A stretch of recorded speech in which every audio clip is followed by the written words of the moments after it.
Fuck, I can't have that loud.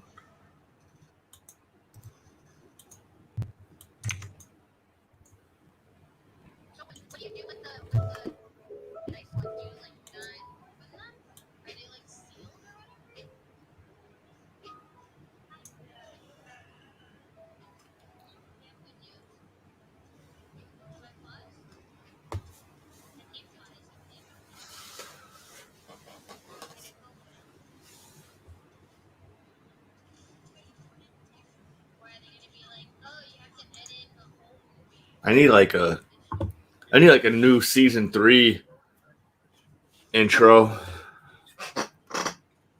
Nice. All right, so I have it up and running. Gotta save.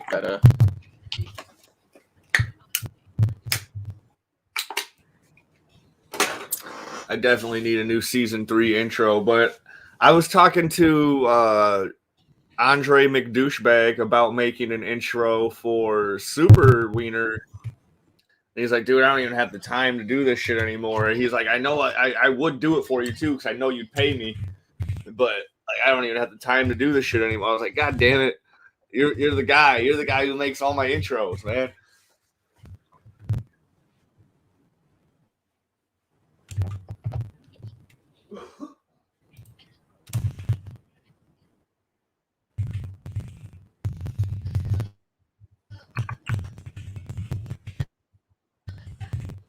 Be like, I'll pay you a full day's wage. No, I'm kidding.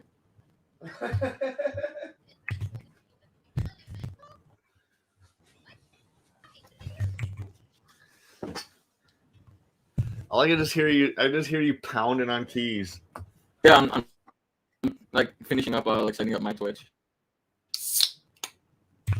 You're just pounding them keys, man.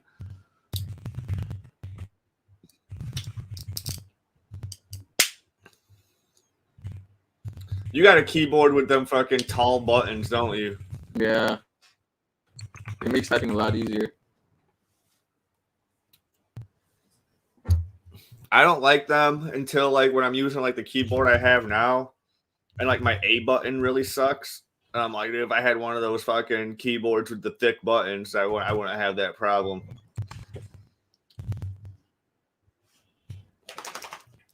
But this keyboard's sick, dude. It's wireless and it's solar powered. So like, I'll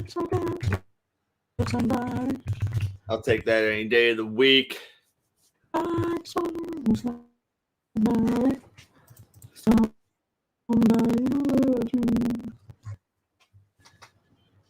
Man, why is that song? Oh yeah, my friend's singing it. That's why I'm like. Boom, boom, boom, boom, boom, boom, boom, boom. Is anime on here? Hey, let's go. Animation. Let's go. I'm just putting in tags so people can get on here. Oh, dude, I should have tagged my Twitter. Or not my Twitter, No, my Twitch. like hashtags. Yeah, I should have threw some tags in there.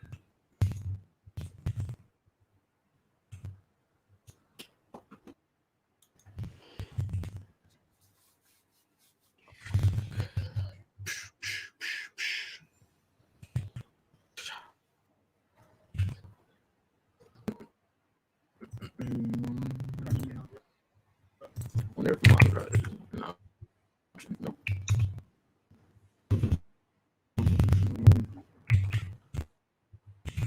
Luffy. Docs Podcast Twitch episode number 3. You're at number. You don't number your shit. Huh? So you don't even number your shit. I do. Not on At least for Twitch. SoundCloud. Not on SoundCloud, but this is like number 3 for Twitch episode. So Okay. this is the 3rd Twitch episode that we've done.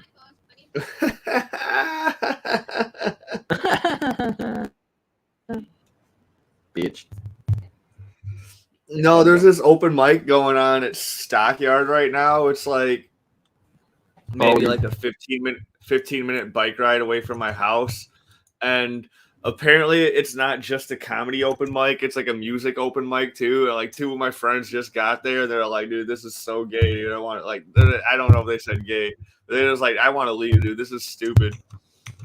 I do I not want to remember be here right now. So I'm glad I didn't go. I've been to those.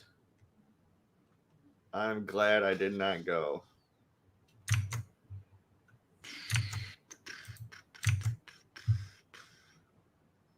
You ready? Yeah. All right. 5, 4, 3, 2. Oh, never mind. 5, 4, 3, 2. Hey guys, welcome back to another episode of Super Talks. Today with me is my special guest as always, Timon. Unfortunately, we don't have any Jake. We are supposed to have another guest who'll probably join us later. We'll see what happens. We'll see what happens. Today we're going to be talking. Yeah. We're going to be talking about One Piece again. This is the One Piece discussion part 2 that from the first discussion that we did last time. Where did we leave off in part 1, dude? It was so long ago. Oh, we left off at Alabasta arc. Like starting Alabasta, or I think we had just started talking about Alabasta. Because here's one of the coolest things that this Alabasta is what got me like entirely hooked on the show. Like I was already like super into it before, for sure.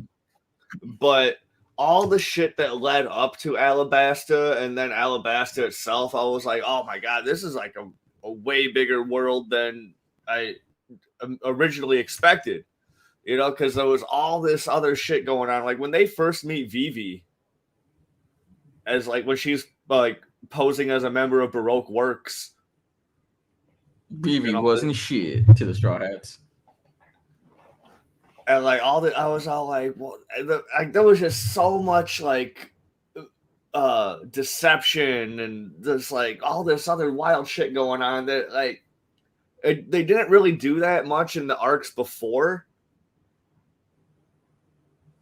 Alabasta was more like you go to the island, you save the day with like there's some deep shit that happens on the island, like with Nami and there's the stuff at Baratai with Sanji and like all this other stuff. Like you have like these character moments. Huh? Baratai. How do you say it? How do you say Baratie. it? It's Baratie. Whatever, dude. You knew what I meant. Yeah. Filthy scum saying it. Filthy scum.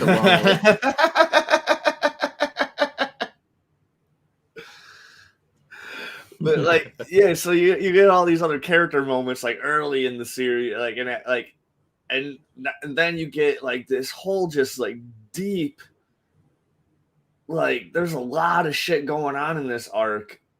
Yeah, like you get the Whiskey Peak part of the arc. Wait, not Whiskey Peak. I meant more like Reverse Mountain, where you meet the whale, the island whale. What's his Laboon? Name? Laboon, yes. You meet Laboon. See, like Laboon is like at that point, Laboon's like totally irrelevant, and like the Laboon's relevance even comes later on in the series. I know, but and then even then, just like then you forget about it, and like, but Laboon's like puts even as a character that you think is just like a throwaway whale that just helps the characters get from A to B.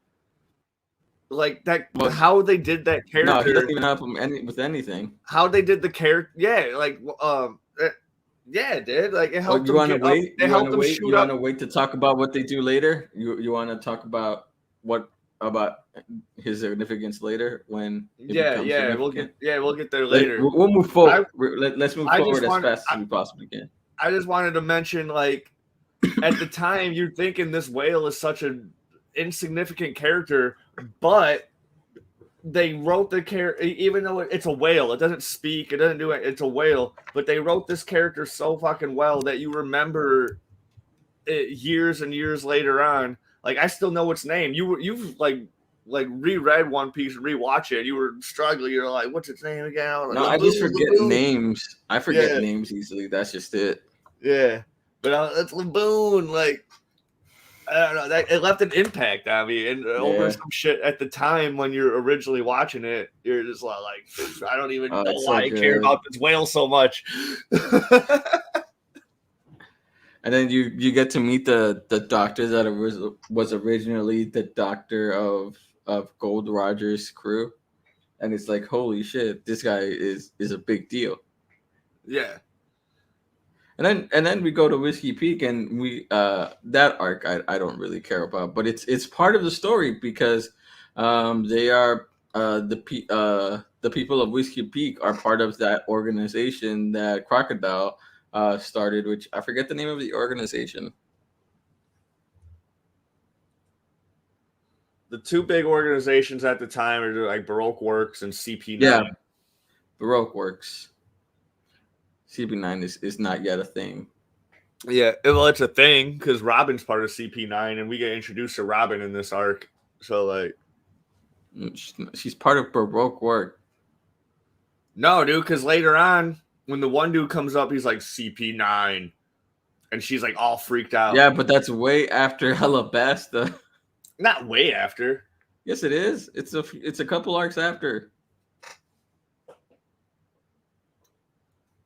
Oh yeah, because then there's like there's Water 7, and then Annie's Lobby. And that's where CP9 becomes a thing. Yeah. Right here is Baroque Works. But I'm saying she's part of both groups. She's not part of CP9. Yeah, she is.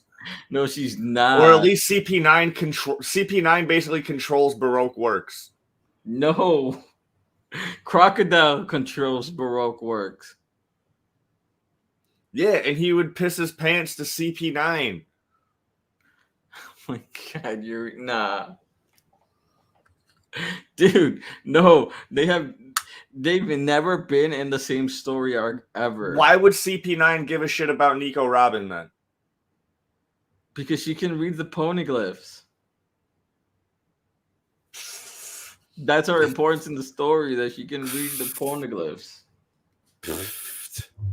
See, You're probably right. You're probably right. Names. You're probably right, dude. It's been forever since I've seen any of that, like any of the old stuff. Yeah, right. It's been a couple years since. It's been 3 years since my last rewatch.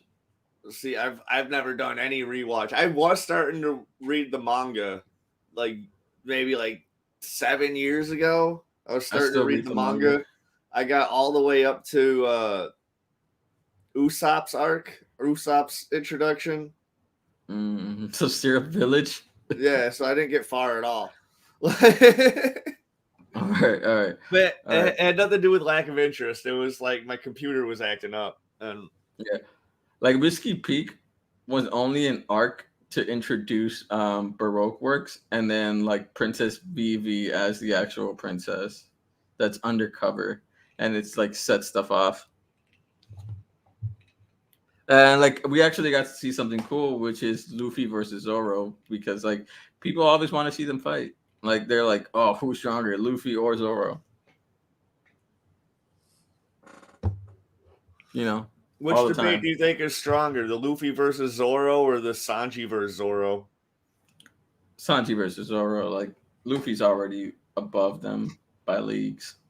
There's some instances where I think Zoro might be stronger than Luffy. I'm sure in the past, yeah, like current, like you could say that they're tied or Zoro is stronger. But like, did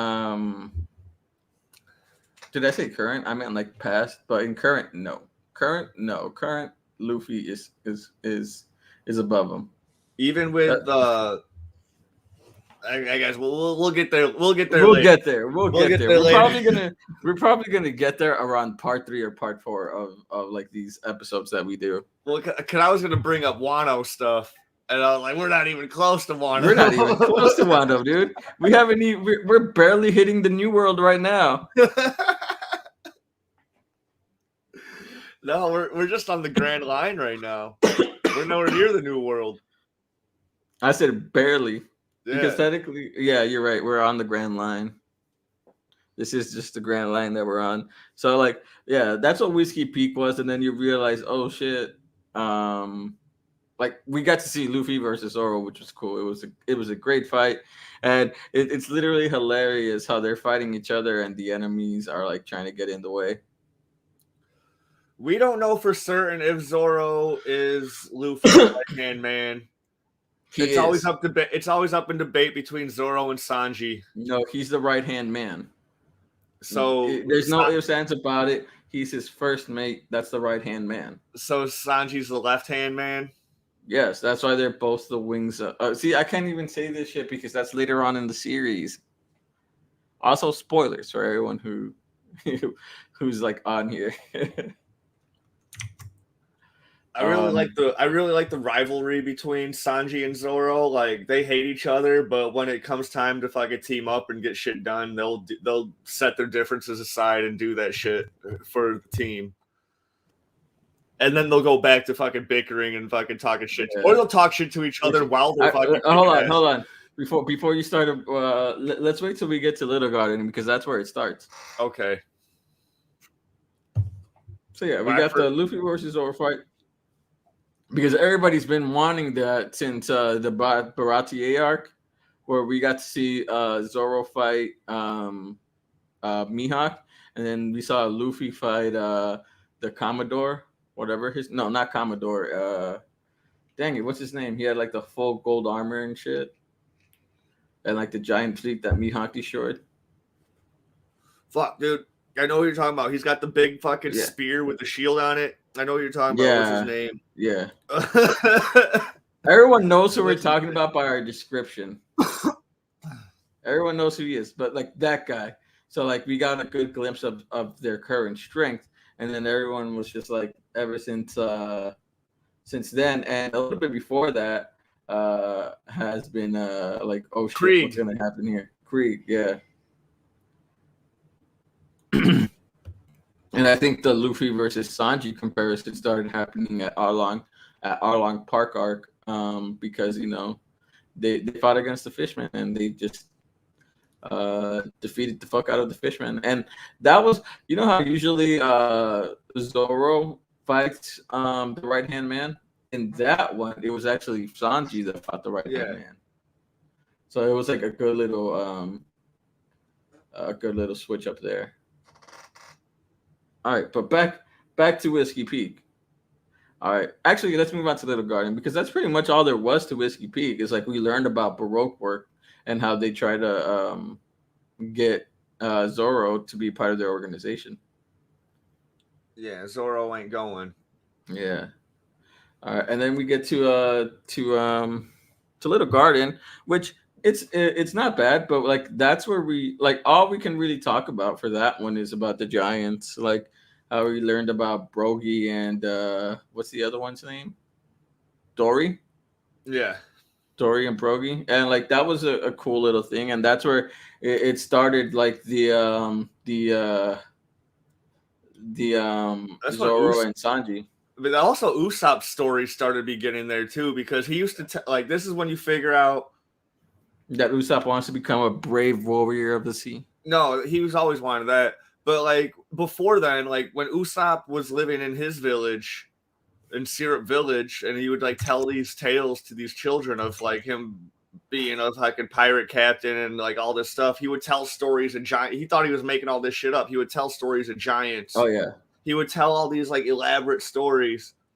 And then as the journey goes on, this is the first instance where it happens, where he finds out that giants are actually real beings, and he's like, and he wants to kick it with them.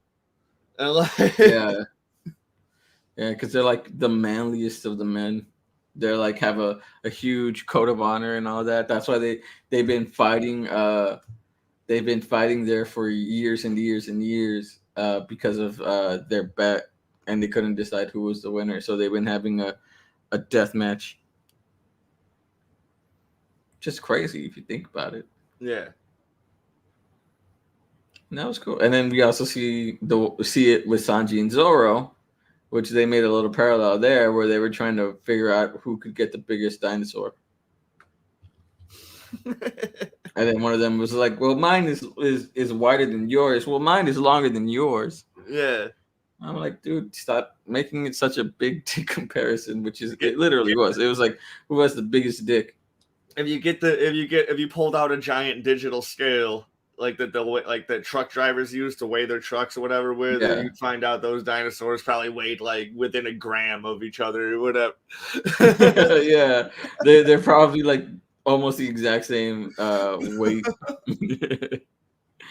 Oh man, that's what's funny. And then, oh, actually, with Little Garden, we actually got Mr. Prince.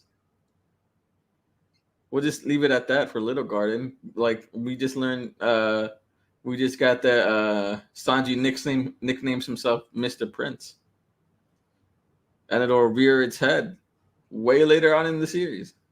Yeah. Literally, I actually forgot all about that. And literally, and now I like remember. I was like, yeah, that did.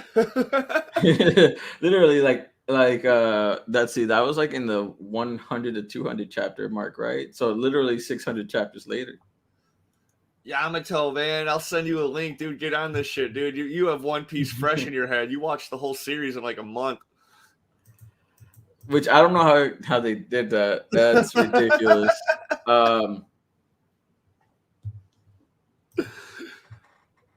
But I feel like he didn't really read One Piece and understand One Piece. I'm just kidding. He probably did. All right, so yeah, right after that, we got Drum Island, we got Chopper, and we learned about Wapple. Wapple, fuck that guy. Dude, Wapple was terrible. Like he literally like fucking his island was literally like a police state. It was like literally a dictatorship. This man literally took doctors from all the citizens of his island and was like, they can only work on me. Yeah, dude. If you're sick, you have to pay your whole life worth of work in money to be able to get even an ounce of medical treatment. Dude, he was worse than Big Mom. Here's the thing, I don't think Big Mom is that bad. I think she's just delusional. Yeah, like that. Yeah, that's how I feel too. Like, but we'll get to Big Mom later. Yeah, but we'll get to Big Mom later. I wanted to like the shit that he was doing to his people. Like, yeah, Big Mom makes people sacrifice parts of their soul or whatever for a tax, but she will never neglect her people of medical treatment. Yeah. All right. But Drum Island, it literally has one of my favorite speeches ever. Like Dr. Hirulek's speech. I literally pulled it up. Like when he's talking to damn, what's his name? The dude that can turn into like an ox or something. He becomes the new king of Drum Island after they get rid of Wapple. I know who you're talking about too. All these, because they all play significance even later on. Yeah, but like Dr. Hirulek, like literally, he tells him like, because he's been sick the entire time, and he raises Dalton. Yeah, Dalton. I knew it started with a D. I just wasn't sure what was his name. Dalton. Yeah. He's like literally been sick for like years, and he has like a disease that is killing him, and like he finds Chopper. And he raises Chopper because like he was literally neglected by his own people. It's like he's a reindeer, so like his reindeer people, like they were like, "Fuck you, you got a blue nose, and you're different from all of us." And then he eats a devil fruit, which makes him like he eats the human fruit, and so like his people even shut him out even more. And he's like his own father shuns him out from the reindeer colony that they have, which is crazy. Yeah, dude, these like. Apparently, just like reindeer are just dickheads to each other, dude. Like they're like the most racist species. like you got a blue nose, fuck you. It's like literally the Rudolph story. Crazy. Yeah. Except this time it was a blue nose instead of a red nose. Yeah. Yeah, reindeer are just dickheads to each other, man. Like, Yeah. fuck Oh that. Like, man, I would join the Straw Hats too, like any day of the week. bro, that story hits you in the feels just because of like the fact that like Chopper wants to become a doctor because of Doctor Hero because he's raising him and all that, and Yeah. then he makes medicine for Doctor Hero and then it turns out that the ingredient he used is poisonous and it can kill a person within 24 hours. And then that's when he and like while he's learning from Doctor Hero, he's also learning from the lady doctor. It starts with a K. Yeah, she's like 100 something years old. Oh, dude, she's tough as nails, bro. Yeah, Like, she's tough. She's crazy. For like 100 something year old, she's very lively. She's able to move around like a motherfucker. oh It's yeah, crazy. she And doesn't she's take super any strong. shit. She's superhuman. She could take down Captain America. Yeah,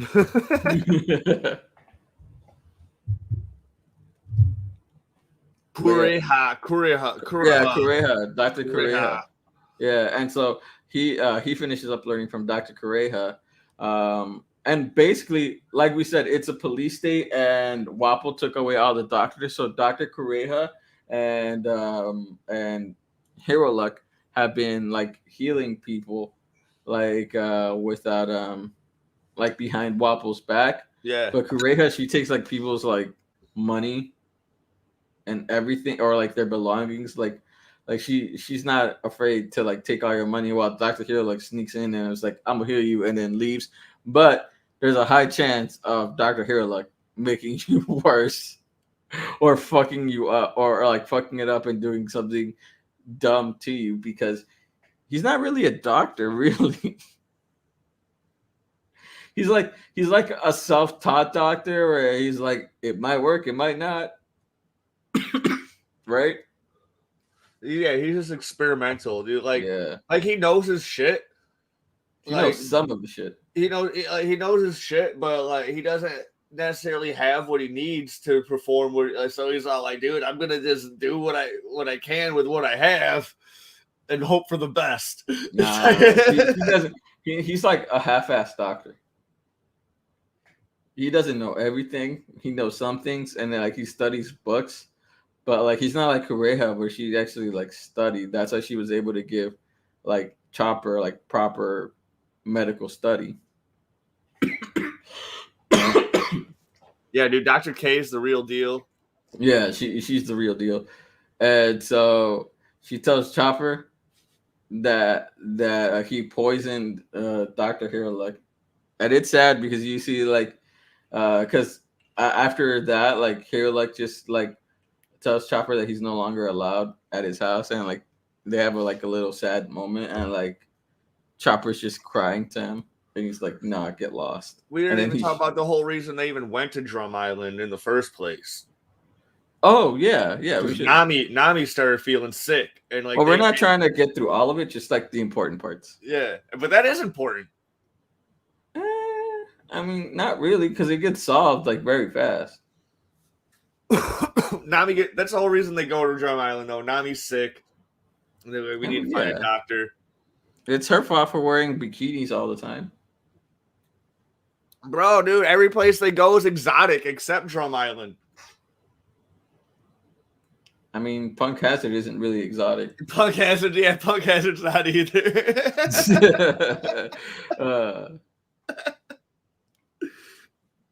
But yeah. But the scene where he climbs that giant mountain barehanded with shorts on, that man is crazy. Yeah. There's like what a 2,000-meter mountain, and rubber doesn't do well in the cold. It doesn't, and he did that shit. He climbed because it's a snow island. That's what it is. It's a snowy island. But let's get back to the story of like, I just want to talk about like because like this is really the important stuff. Like Dr. Hero Luck is really the most important part of and Chopper's story. is what matters here. And so like they find so after them doing all that sneaky doctoring, then this is set in the past before like the Straw Hats even get there. Um, Basically, what happens is they said that the doctors got sick and they need other doctors to go and heal them, and that was really just a um, a lie to get Doctor Correja and Hero Luck out there and to like heal. It's a trap so they can murder them. But at that point, Hero Luck is already poisoned, right? Hero Luck is Yeah. already poisoned. So like he goes up the mountain and like Dalton is there because he's like one of the king's guards. He's one of Wapple's guards. He's like one of the main three, right? Yeah. But Yeah, he's he's not one of the, cool with it. But yeah, but he's not cool with what's going on because he actually cares about the people, unlike the other guards. So like you see Dr. Hirolek and he's like, I'm here to like heal the doctors. Him and Korea had a conversation about it before and she was like, don't do that. You're being a dumbass because it's just a fucking trap. And yeah. then he's like, well, even if it is, I can't just stay here and not heal people because that's not the doctorly thing to do. So he goes up there and then like he's just because he's already poisoned, he's just like, I'm just happy that the doctors are fine. And then, like you can tell by Dalton's expression and the doctor's expression that like they feel bad for Hirolek. And then Hirolek is talking to Dalton and then Dalton like no Hirolek is talking about wanting to make a cure for the island because it's a very sickly island, not in the sense that like it's actually like an actual ailment, but in terms of like The land itself is the sick. la- the land itself was sick because of Wapple just being such a huge dictator and taking everything from everybody, where everyone is just sad and depressed because of like their inability to do anything about it. Yeah. And then like um Just give them a smile fruit and they'd be all right. no, no, how dare you say that? That's terrible. That's terrible to say. He and then he gives off he gives off like this amazing speech that I think is one of the best speeches ever given in One Piece. Is like I got it pulled up right now. It's like, when do you think people die? When they are shot through the heart by a bullet of a pistol? No. When they are ravaged by an incurable disease? No. When they drink a soup made from a poisonous mushroom? No. It's when they are forgotten.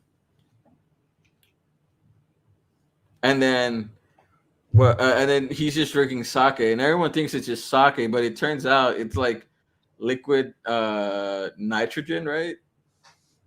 For Yeah. like, and then he blows himself up, and it's crazy because he blows Because himself up. because that's true. Because like the opposite is also like said. Like people achieve immortality through memory. You know, Mhm. like so even after you're dead, like there's a lot of people who've been immortalized, even evil people. Like people will always remember Hitler. People will always remember Martin Luther King. You know, the people have been immortalized through memory.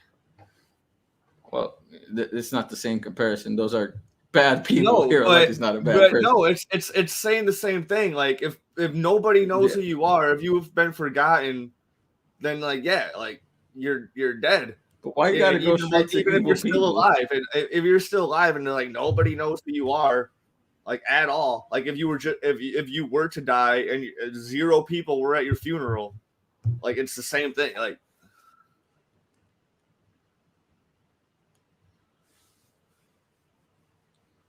It's the same message and said different ways. That's what I'm getting at. Nah, bro, yours terrible. You're not Oda, okay? I Leave it know to I'm not Oda. Oda. Leave I it to know I'm Oda not to Oda. write this shit, man. leave it all to Oda. But like before he blows himself up, like Dalton asked him, uh, do you think this island can be saved? And he's like, yes, of course. And then he tells Dalton, um, there will be a monster coming. He is my son, and just tell. And he's like, and then he was like, calm him down. Don't. He's like, don't kill him. He's my son. And then all of a sudden, you see like this crazy huge monster coming, and it's Chopper, because he sees that before before Hirulek is about to get shot, that he explodes himself with like the liquid nitrogen. That's what it is, right? No, it's not liquid nitrogen. I forget what the liquid that is combustible and it blows up. And he blows himself up, and then you see Chopper. Nitroglycerin. Nitroglycerin. I was close. Yeah. I was like, because I thought you were right with the night, but then I thought about My Hero Yeah. Academia. Yeah, I knew it was. I knew it wasn't liquid nitrogen, because liquid nitrogen is like that like very cold liquid. Yeah. It's like very like misty and stuff as well. Like it produces like some stuff, and then but yeah, it was a nitroglycerin that he like drank as if it were sake, and he blows himself up, which is, and like it causes everyone to like be saddened and everything, and all of a sudden you see Chopper see that his teacher and the first human that he ever trusted, that was his friend, just die, and the reason why he did that is so Chopper wouldn't feel responsible for his death as well. So like that's like literally a great father figure in the story.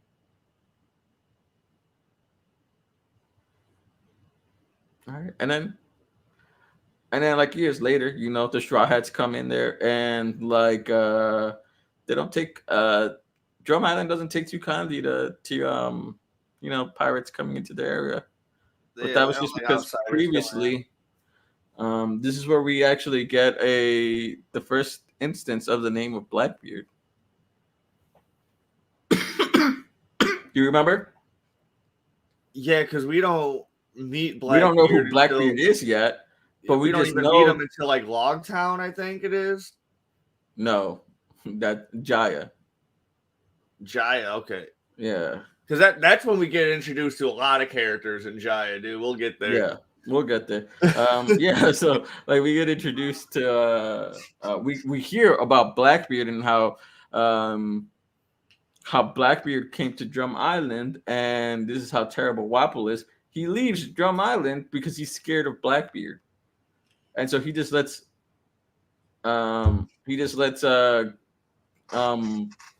Drum Island get run over by Blackbeard just because he was afraid of him.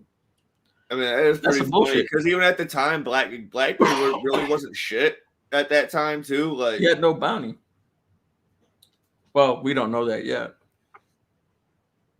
in the story, but like, yeah, well, all we really knew is that he was under Whitebeard, and that's it. Yeah.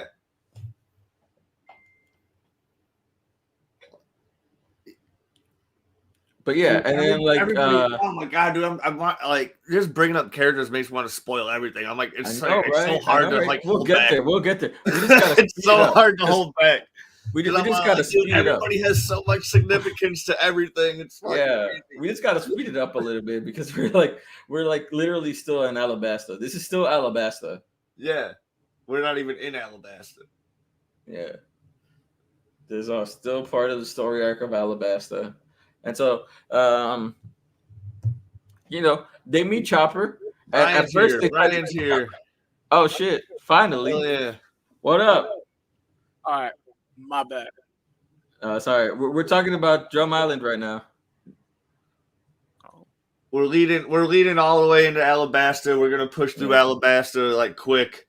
And then I thought y'all talking about what was current and what. Goddamn. No, dude. Because last time we only got up to a bit after lockdown, and we got we literally, I think we only did up to Reverse Mountain, right? Last time. Pretty much. I think we are recapping some stuff that we talked about last time because like it's been like fucking almost a year since we did part since one. the last one. It's crazy. We'll get to Current in the third or fourth one. We'll probably start New World by the time we get to the next one. All right. Because I'm also playing the game with the babe.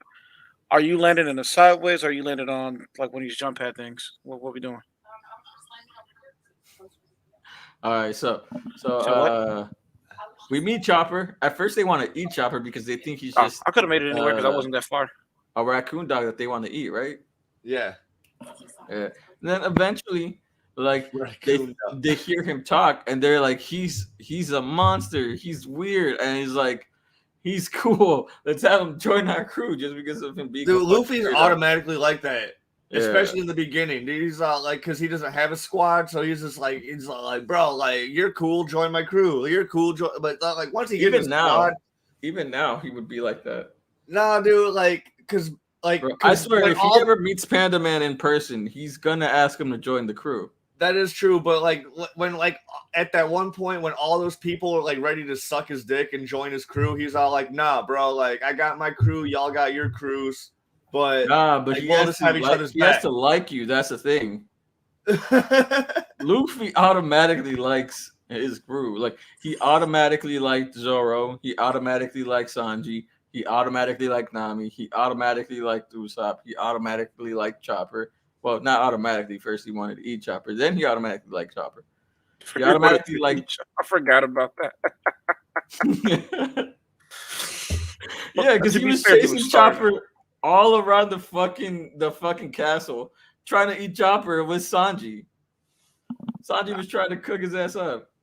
And Sanji can think up an instant recipe too, man. Like, yeah, it's venison. Like, you can make that shit with fire.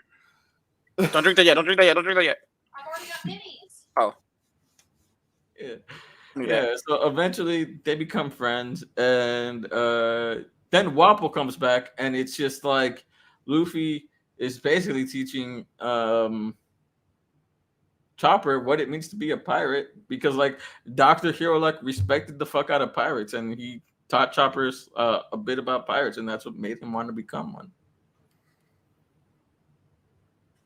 Man, this man walked away without saying anything. Oh, so there was actually quite a bit of people that Luffy didn't fuck with at all. Yeah. Like they love Luffy, but Luffy didn't fuck with them at all, low key.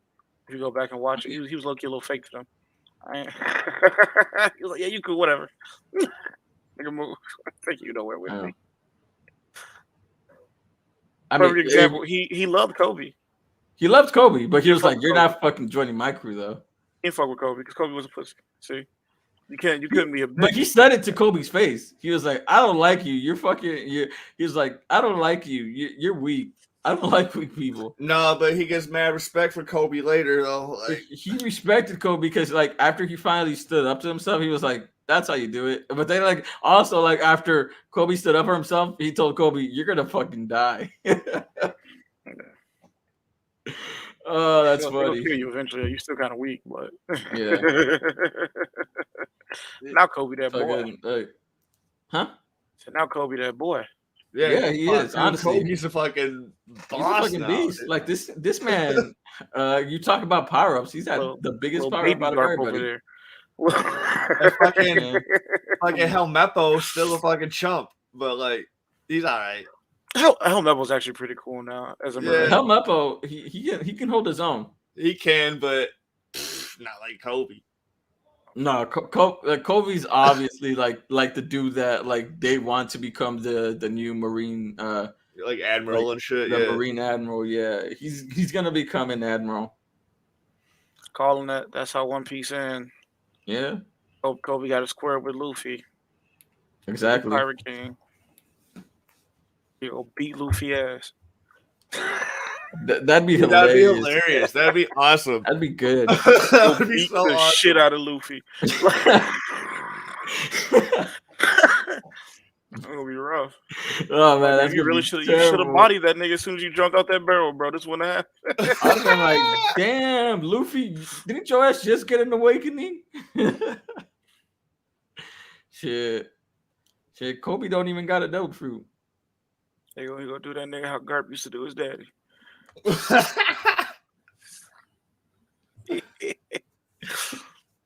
Oh man, all right. So back to Drum Island. Yeah. So at first they want to eat. They want to eat Chopper, Yeah, and I then went to the bathroom, and y'all still talk about like let's. well, there's a lot to talk about within an arc, man. Yeah, Sorry to about be the fair important though, like you underestimate how long and how much bullshit is actually in between each arc. Yeah, Yeah. I get it. I get it. Especially Drum Island because it's a crew member arc. It's a significant one. Thriller Bark's significant. Everyone hates that, but like I think Thriller Bark's one of the most overhyped arcs. Not gonna lie to you, bro. no, like everyone I hates fuck with Thriller Thriller Bark just has moments within the arc. Like literally like two specific moments. Like I'm not gonna say like Brooke mentioning Laboon and Zoro, nothing happened. Like those are literally the main moments in that fucking arc that where everyone just hypes it up. All right, let's go back. Let's go back to Drum Island. Let's go back to Drum Island. Okay, so yeah, all right. So yeah, but they had to after they try to eat Chopper, then they try to make friends with him, and then Dr. Kureha is like, "Yo, shut the fuck up! You don't know what this kid's been through. He's traumatized. Leave him the fuck alone." For him, friends ain't is a hard thing to do. And so Wappo comes back, and Wappo is literally trying to destroy Heralux, Black Flag, his Jolly Roger, and then pretty much it was a good ass arc with Luffy, like just showing like that he can mean business when you attack his pirate code. Because the moment he tried destroying that Jolly Roger, Luffy wasn't having it. He took cannon to the face and was like, "You're not touching this." And then he beat the shit out of what's his name? Wappo. Yeah, Wappo. He beat the shit out of Wappo. Threw his ass to an entire different island, like 50 islands away from where they were at. And then you got a heartfelt moment at the end of that where like Chopper, where he tries to get Chopper to join the crew, and it's fucking hilarious because he's like, no, I'm not joining your crew, and then Luffy's like, don't be stupid, join my crew. He's like, don't be a bitch, Chopper. No, he literally told him. Now. He told him, "What are you talking about? You're stupid. You're joining my crew." He said, "Baka da." Yeah, it didn't clip and register me like hitting the thing, and it dropped me right in the middle of the sideways thing. So Nami gets healed, then Luffy gets healed, and then they leave. Boom. And then we found out the reason why Nami got sick is because in Little Garden she was wearing nothing but a bikini, and a mosquito bit her and gave her an old ass disease that caused her to get sick, and that's how they went to Drum Island. Dude, even if she wasn't wearing a bikini, she would have been wearing short sleeves and some shorts, and she still would have got bit by that mosquito. Nah, Nami mostly wears pants. She just wears like a bikini top or like a crop top. Yeah, but I see that I'm at. Yeah, 16. But either way, that's what I'm saying. Like, she still would have got bit by the mosquito if she was. I know. Like, fully. I'm not disagreeing with you. You just push the zip line and then let go of it early, so you don't take damage. So after, so what were your guys' favorite moments of Drum Island arc? Man, just getting a new squad member who seemed like he was really cool. So we got another. They're considered the weaklings, Nami, Usopp, and Chopper. Yeah. So we got another but he's super important, and he's super funny, and I don't just everything about Chopper is just like the cutest thing There's a ever. working And truck right there.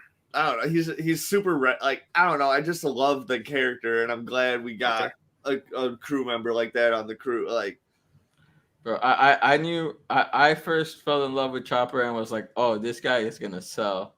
The moment when like he I'm gonna pull he's pictures looking of through the Chopper. door, and the way he's hiding is the opposite way, where his entire body is literally at the door on the outside, and he's just like watching them, and they're like, "You're doing that the opposite way." I was like, "Oh man, this dude's adorable."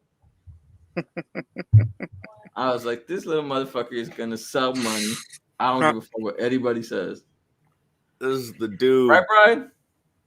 Some of my images have spoilers for Chopper, but I don't care. I'm gonna be real with you. I didn't fuck What? with Chopper at first. You didn't? I thought he was cute as fuck. I Thought he was. I thought he was cool. I thought he was like I thought he was super funny. Like, And by the end of that arc, my mind changed on him, but I found him really fucking annoying when he was introduced. he might have been because he was a whiny little bitch. All right. So after, fuck, we should speed this up because I think we've only been talking about parts of Alabasta. All right. So now, after Drum Island, we get to Alabasta arc. Now, that has a lot. We literally only talked about 3 fucking arcs, and we finally got to the Alabasta arc, which is like, and all of that is part of the Alabasta saga. We should probably just do sagas instead of arcs, and just talk about the parts that we like from the sagas. All right, so with Alabasta arc, and Drum Island and Whiskey Peak, we learned that some Baroque fuckery is Works happening ain't in nothing but Alabasta, hoes and and Baroque bitches. Works, is like causing some fuckery in Alabasta, and that's why Vivi is like undercover because they're trying to figure out who's the leader of Baroque's work and trying to take him down. So that's why we're now headed to Alabasta because of Crocodile, and we're learning that Crocodile is the leader of that organization and that they're trying to take him down because he's trying to take over Alabasta. Right? Also, we forgot to mention the cute ass fucking duck, Karu. I bet Brian hated Karu We ain't too. gonna talk about them beating the shit out of old boy though from Drum. Wapo? Yes, No, I mentioned that earlier. Yeah, he did. that was the most fierce ass whooping to date on the show. That's what I'm saying. I said like Luffy beat that man like 50 islands away. He didn't need to do him as bad as he did him, bro. He didn't. He beat that man skinny and fat. And then back to fat again, and then back to skinny. Exactly. just whipped his big ass all over the bat. It's fucking hilarious. That's what I'm saying. He threw that man all the way to the New World. That's the next time we see him. Yeah, exactly. He flew that man all the way to the New World. That's crazy. That's strong as fuck. All right, so we're back to Alabasta. So now it's just as they're heading to Alabasta, they've learned a whole bunch of information about Baroque works, and like they are now in a time crunch to try to stop a civil war happening in Alabasta. Because, as you all know, Crocodile is in his fuck shit.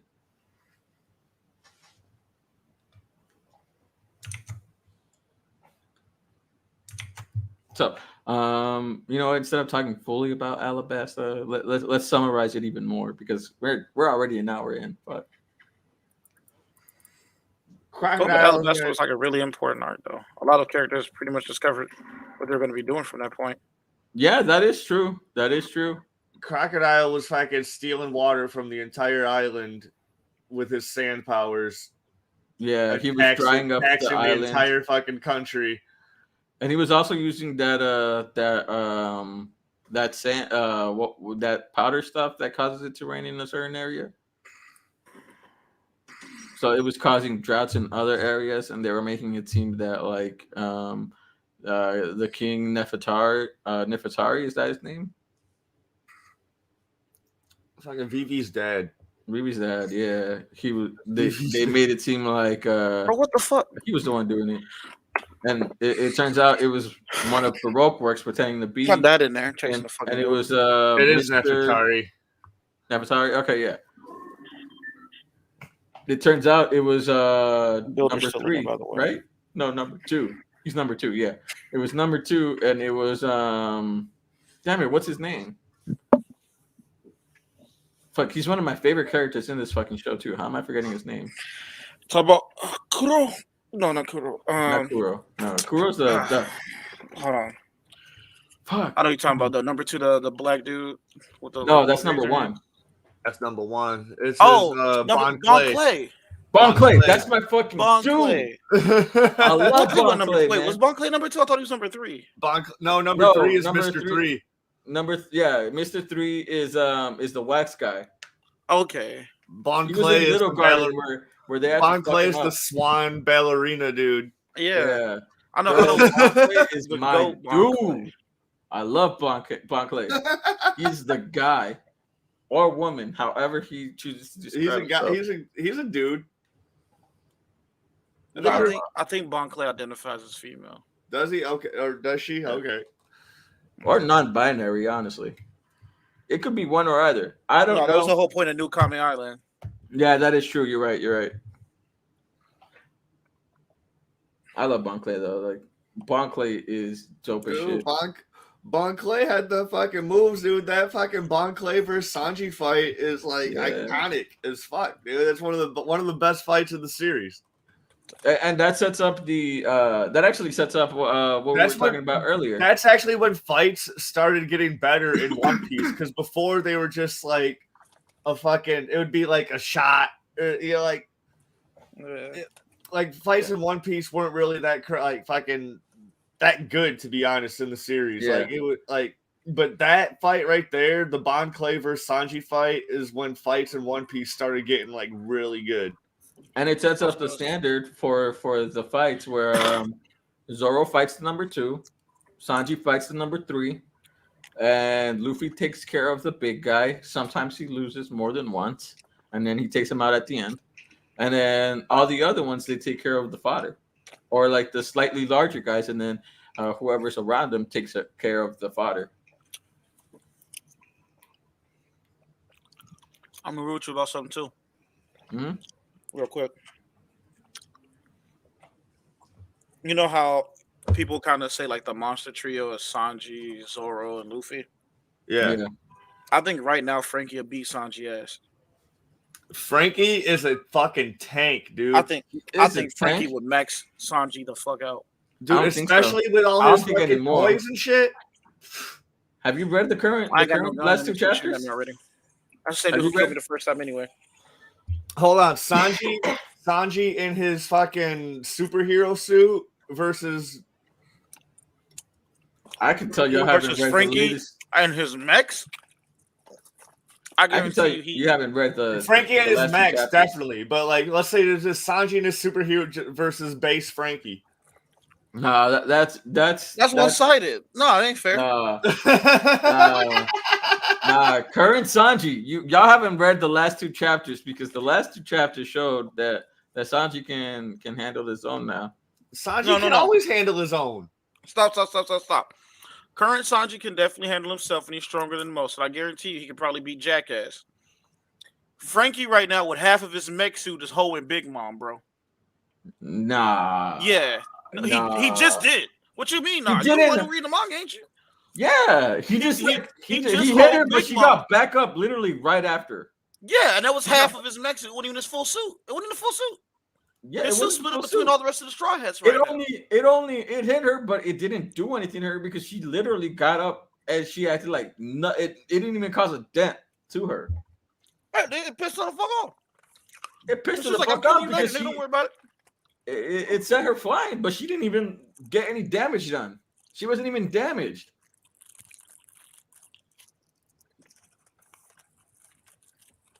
I'm telling you. Okay, and what has Sanji done to Big Mom? Sanji doesn't hit women. You know, she's scared of that hoe. I mean, yeah, she is a fucking Yonko. He's scared of her. Who wouldn't be scared of Big Mom? Everyone's scared of Big Mom. Half the Straw Hats ain't scared of her. They are, but they know when they have to do their Dude, job. even Usopp and Chopper fought Big Mom. But they're scared of her. They were scared of her the entire time. They were Usopp's the scared of entire time everybody. scared. Wait, They were on half of the mech suit. They were inside half of the mech suit. Usopp and Chopper are scared of everybody. That's fair. But that's Usopp and Chopper. That didn't stop either of them. Brooke wasn't afraid of her. Brooke was making fun of her, so she was beating the shit out of but here's everybody the thing: around her. Sanji doesn't hit women. And then Frankie straight up told her to sit the fuck down before he did what he did to her. He was talking mad shit to her, bro. He didn't say, "Oh, shit, get out of here." You're not afraid of her. He was just like, "You got to leave me alone. I got more important shit to worry about." And he blew her ass away. And then Big Mom was like, "Don't worry, I'm gonna fuck you up later." Here's the thing: Sanji just doesn't hit women. I'm just saying, okay, all right, that's fine. You can't compare it when Sanji refuses to like actually attack her. That's okay. Yeah, I can. Because then there's other people around that he's done like barely any damage to, that have done no damage at all to Big Mom. That is a fuck up on the story. And that's what the anime okay, corrects. No, that's not how this works. You don't get to just say, well, no, the story's fucking up now just because the writer doesn't. No, because the anime corrects it and cleans it up. The anime cleans it up. Nah. Yes, the anime does. I ain't trying to hear that. You don't watch the anime, so you don't know. I've read Oh, it, but not first. I don't read the manga. I I don't watch the anime. Which one is it? Huh? What'd you say? First it was I'm not reading the manga. No, I said you haven't read the latest 2 chapters. What is it? I said, and you're not watching the anime. You obviously haven't read the latest 2 chapters. And the anime is thrown in filler. I know for a fact they try to go a chapter an episode. Huh? Sorry, we're talking at the same time, so I didn't hear what you said. Oh.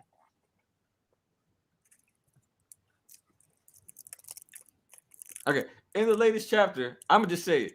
Sanji now has the exoskeleton like his brothers and sisters. Okay, and he has his own suit. So now he's durable as fuck. Metal doesn't even phase him. So now he's damn near indestructible. Everybody else out of the Monsters trio and Frankie, as well as even Chopper, were already at a point where Metal barely did anything to him. Nah, Luffy always dodged Metal. Sanji bottom tier on the boat, bro. Huh? Sorry. No. Sanji right now is only above Robin, Chopper. Not even Chopper, actually. So let me say Robin, Nami, and Usopp. That's just disrespectful. Damn, you got Jinbei over. I got Jinbei over Sanji too. I'm not gonna lie. Yeah, you better fix that sentence, boy. Jinbei that is disrespectful to Sanji, man. Y'all disrespect. Jinbei might square up with the whole boat on his own. He'll lose, but he'll fight everybody on that bitch on his own, bro. I don't know what you're talking about. Man. What you mean that's disrespectful? Well, okay, first that is disrespectful because literally, like a few chapters before, Sanji was literally fighting King and Queen by himself. Okay, and he was on his own. You talk about the same King and Queen that ran from Zoro? They didn't really run from Zoro. Did he? No, they didn't really run from Zoro. Okay, Queenie was shitting they pants when they thought Zoro was about to square up with them. Oh, yeah. Dude, Queenie's been shitting his pants. Queenie was like, I'm not fighting that nigga, bro. Here's the thing. Was like, we gonna jump this just nigga. Overreacts. And then he was just like, no, fighting, we going past him, bro. And he was like, I'm fine with they are a strong fighter. There's a reason why they're the number 3. I'm fine with that. King was like, you're right. Deuces. There's such a big gap, too. And now that King and Zoro are fighting, there's such a big gap between the cards and fucking Kaido himself. Yeah, there is. What is Sanji doing to Kaido at all? Nothing He currently. ain't doing shit to Kaido, but he could fight. What are they called? There's Jinbei nothing- can stall Kaido because Jinbei has stalled Kaido. What is The- Sanji doing to Kaido? He didn't even Sanji's stall him. fighting the He people with can the stall masks, Kaido, but with the he's not gonna dinosaur beat fruits. Kaido. Look at Zoro. Kaido acknowledged that Chopper actually kind of scary. What did he say to Sanji? He didn't say shit. He didn't even look at that nigga. Well, that's because Sanji hasn't been around Kaido like that. He didn't fight. He hasn't fought around Kaido. Sanji's fighting like X Drake and fucking like Sanji didn't fight in their top tiers. Yeah, out of their top tiers, he only fighting King and Queen. He ain't fighting Jack. Oh So no, you're he's saying definitely Jack not fighting is Jack. above King and Queen. Sanji's definitely not fighting Jack, dude. That's a Jinbei fight right there. And then like, no, Jack already lost. Fuck, man, we're literally going off base from. Well, you guys are. I'm talking about. I'm anime only. I'm anime only. So like, yeah, we are. Jack lost. Who did Jack lose to? Jack lost everything. Wait, no, never mind. Sanji did beat Jackass already. We gotta take that out. Oh damn. No, Jack lost to Darkstorm and who threw Jack off Zoe? It was who did it? Who did was that Zoro or was that Sanji? It was Sanji because Zoro was in Wano already. Yeah. What? Oh no, it was Zoro because Sanji was in Whole Cake Island. Okay. So it had to have been Zoro. Good night.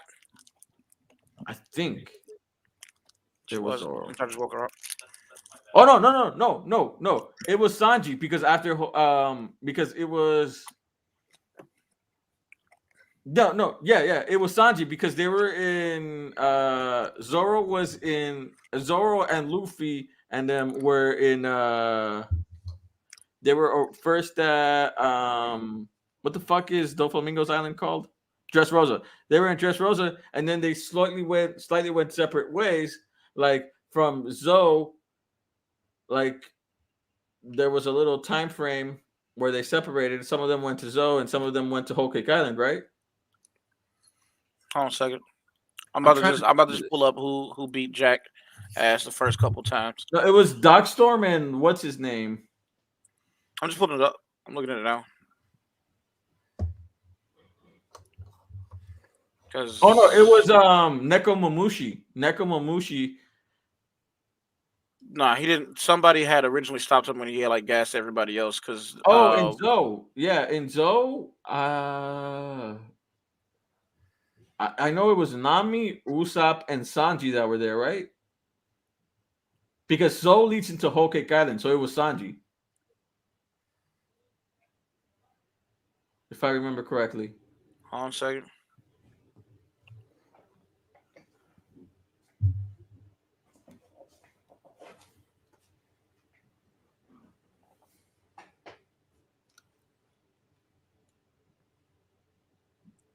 You want to talk about Alabasta while we wait?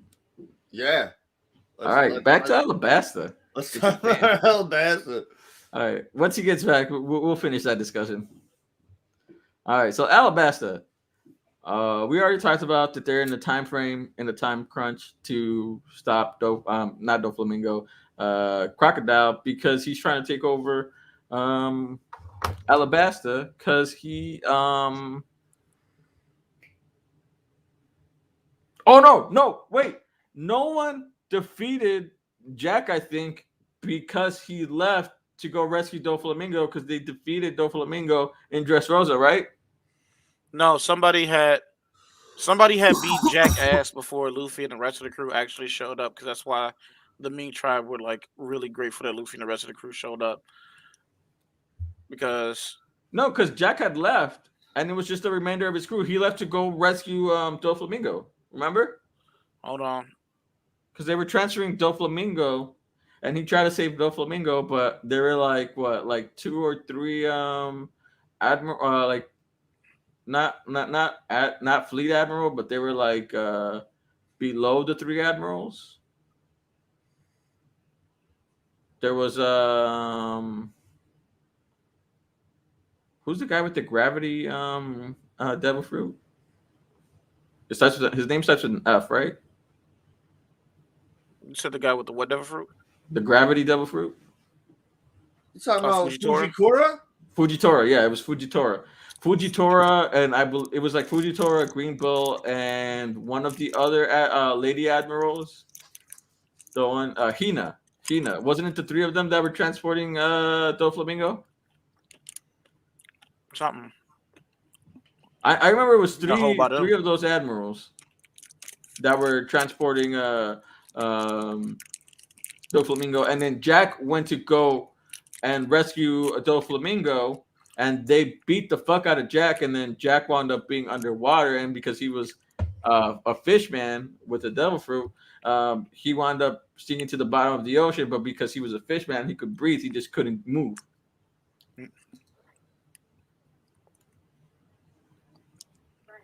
And then he went, and then after they rescued him, he went back to Zoe. And then that's when the Straw Hats defeated him. Well, actually, no, the Zoe, the elephant that they were riding on, swung on Jack and threw his ship like all the way back to I'm guessing Kaido.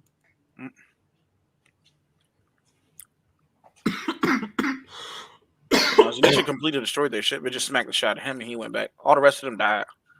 Yeah. But like, yeah, I don't. He didn't really fight the Straw Hats until now, technically, because like he was fighting Nekomamushi during the night and Dogstorm during the day. Jack was thrown underwater for days. Yeah, that's what I said earlier. He was thrown underwater, and that was when he went to go save. That was with Zoe, right? Or that with Zoe, or was that when That was Zanisha? He was in the middle of nowhere. He was in the middle of the ocean. Zanisha. He didn't even go back near Wano. They picked him up. I said goodnight to you like 3 times, bro. Okay, well then, fucking knock on the door and tell her. What do you mean? I'm getting confused because I've only I'm getting Zoe and like. Okay, go. Bye. Good night. In between Zoe and Just Rosa confused. But I remember him being underwater for a few days because he's a fishman. He was able to survive. But he sank to the bottom because of his devil fruit.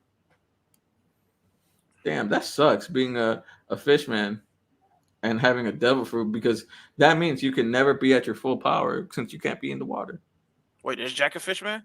Yeah, Jack is a fish. That's why he survived underwater. I didn't know that. What the fuck type of fish is Jack? I don't even know. What? I don't remember. I just thought their whole crew got rescued somehow off screen. They did. They did get rescued off screen. What kind of fishman is Jack? Jack is the first main antagonist of the One Piece. He's a giant grouper fishman. That annoys me.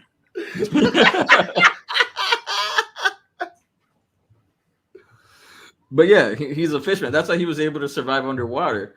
But he can't do shit because of his devil fruit. So he's literally a fishman that can never use his full power. But what's up with that one fishman that has to use his barrier thing that whatever power he had to be able to survive underwater? What are you talking about?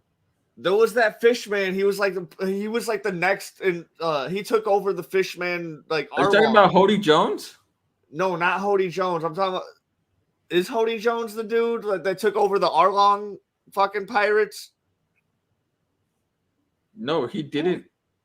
Are you talking about he was like a no-name villain, but he was a fishman, and he ate a devil fruit, so he had to use his power to make him survive underwater or whatever. He basically had a barrier fruit, but he doesn't have. No, it wasn't a barrier. I know who you're talking about. You are talking about Hody Jones. He's talking about not Hody Jones. It was the dude that had the fruit where he could whatever he threw would perfectly go to whatever he had last touched in a specific hand, right? He had a barrier up because he couldn't move underwater.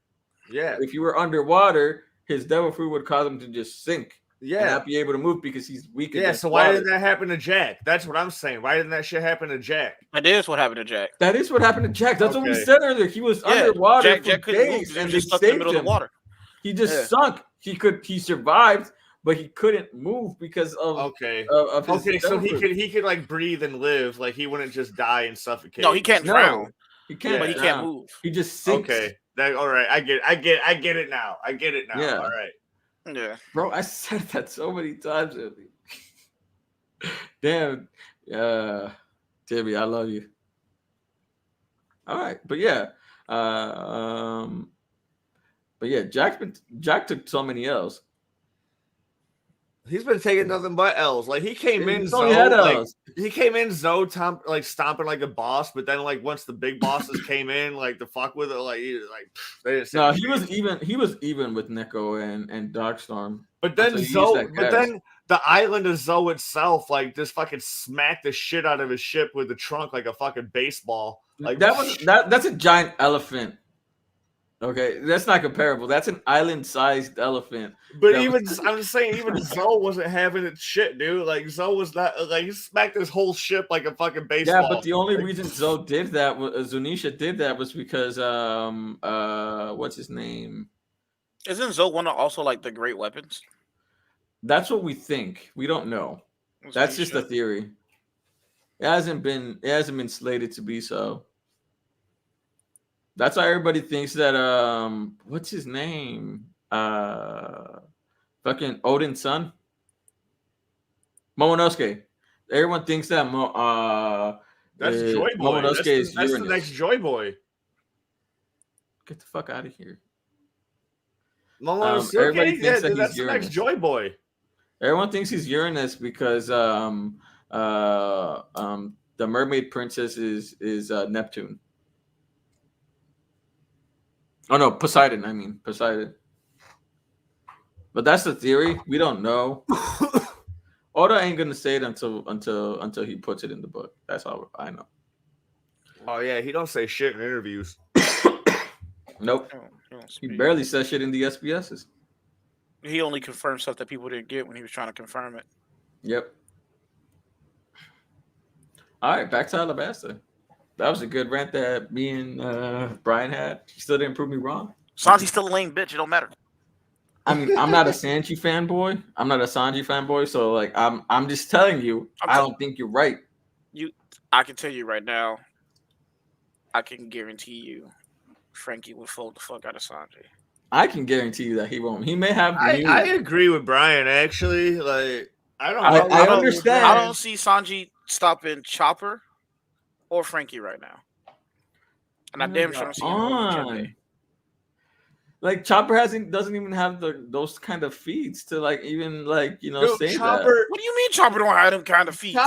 Chopper has Chopper can do literally anything. Before.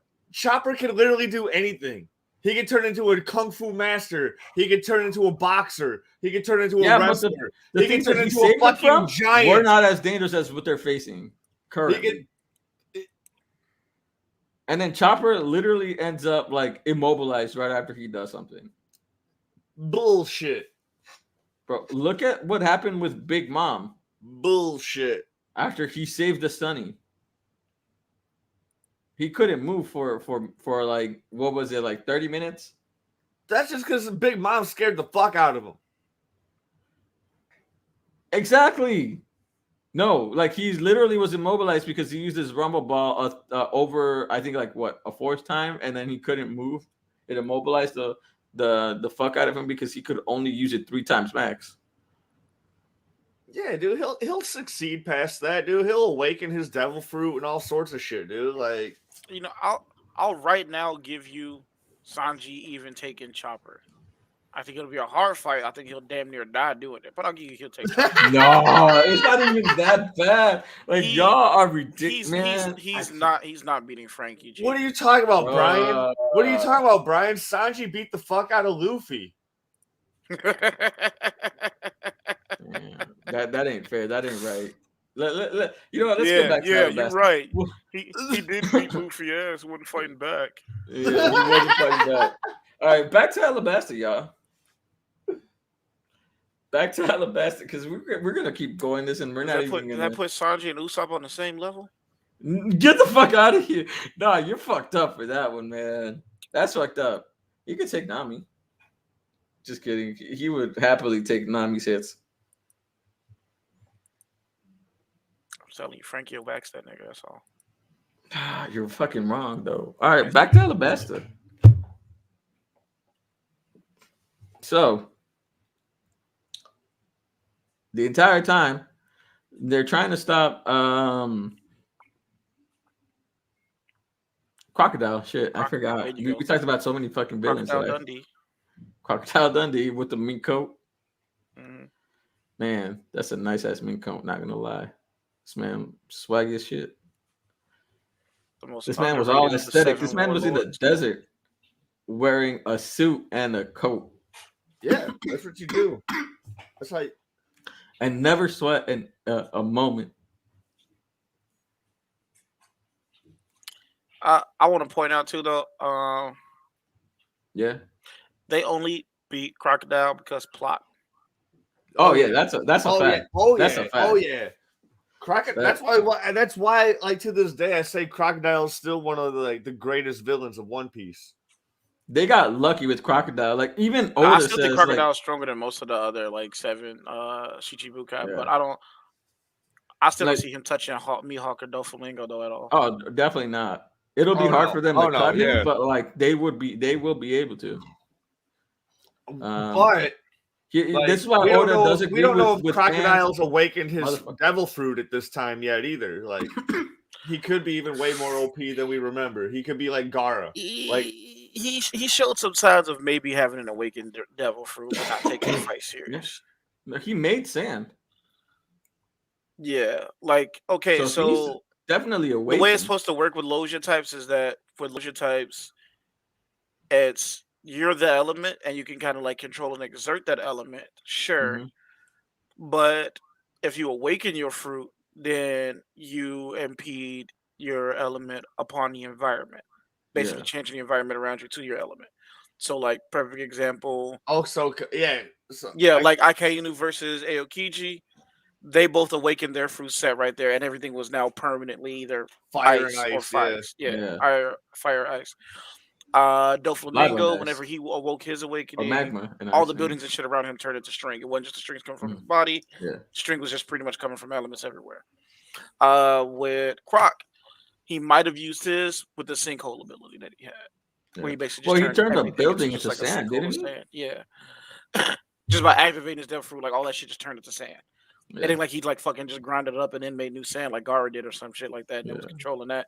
No, the shit like around him and the sand around him was just all completely. Dude, I think Gaara would beat the fuck out of Crocodile. To be honest, I don't know. I don't know about that one. I don't know about that one. Like Because I think Gaara's stronger than Crocodile. I don't think Gaara has a way though to stop Crocodile at the same. Old school Gaara, he still has like the one tails. Gaara would still with the one tails. Nah. How would he stop? Because it's chakra manipulation to control sand, while Crocodile is fucking sand. Yeah. Yeah. How would he actually stop and beat Crocodile? If Crocodile is sand, then Gaara has complete control over him. No, because the sand that Gaara controls is not sentient. Yeah. Not to mention, he's a perfect example would be when he was going against his dad, when his dad was using the gold sand. I'm calling Seth the programmer right now. We're getting this shit. All right, cool. I don't think that's how it automatically works. Huh? I'll say I don't think that's how it automatically works. I think you got to like basically take out whoever the stable body is. I'll take this L. Cool, but like, as long as you know. I mean, probably throw a cup of water on that nigga though, but Gaara don't got no water release. What he gonna do? That is true. Actually, wait, what type of release do Gaara? No, Gaara got wind release. So yeah, no, never mind. He ain't doing shit. He has wind and sand. Wind and earth. He got sand release. Yeah, wind and earth. He just got like a weird kick again kind where he's like in tune with the element, and then he has sand release. I mean, he got wind release. Kakashi could take him though. Kakashi has pretty much all the elements. He does have all the elements. The Avatar in that fucking universe. Yeah, but Kakashi also don't have any W's. Boruto or Naruto has all the elements too. He has barely dubs. He has barely Kakashi don't dubs. got any W's. He's got. He has a W. He got Against a W who? on a dying Obito. Yeah. Yeah, He wasn't Obito fighting, basically. he wasn't You know fighting what? Obito. Nah, he smacked up Obito ass. I'll give you that. Actually, he beat Obito ass. Wholesale whooped Obito ass. I'll give him that. Yeah. Especially that after like- Jinchuriki got ripped out of him. I liked how in that one group chat when like Jeremy was talking about like wanting to fucking dress up as Kakashi, I was like, why don't you dress up as a character that actually did something? And you fucking laugh reacted. I was all like, good, fucking finally someone gets it, dude. Like He's lost every fight and was saved by his Kakashi did do something. He trained Naruto one time. One time out of the entire time he was their squad captain. he gave up on Naruto. The second Naruto was having a hard time learning how to like walk on stuff. Yeah, he was like, He immediately gave up on that nigga, and he saved him twice since then. He still gave up on that little nigga. What's crazy is that like motherfuckers that weren't Naruto's captains were more of a teacher to Naruto. Right. I think Naruto learned more from Mizuki than he has Kakashi, bro. Yeah, he learned more from Iruka and fucking Pervy Sage. I don't even see how Naruto respect Kakashi. I don't get it. Like that. Like that's why because he's put his finger up his butt, dude. He had to. He's like, that's big, bro. And then like that's why Iruka. That's why Iruka is like the father figure, and Pervy Sage is the uncle. Kakashi's Kakashi. No, dude. Kakashi is big, bro.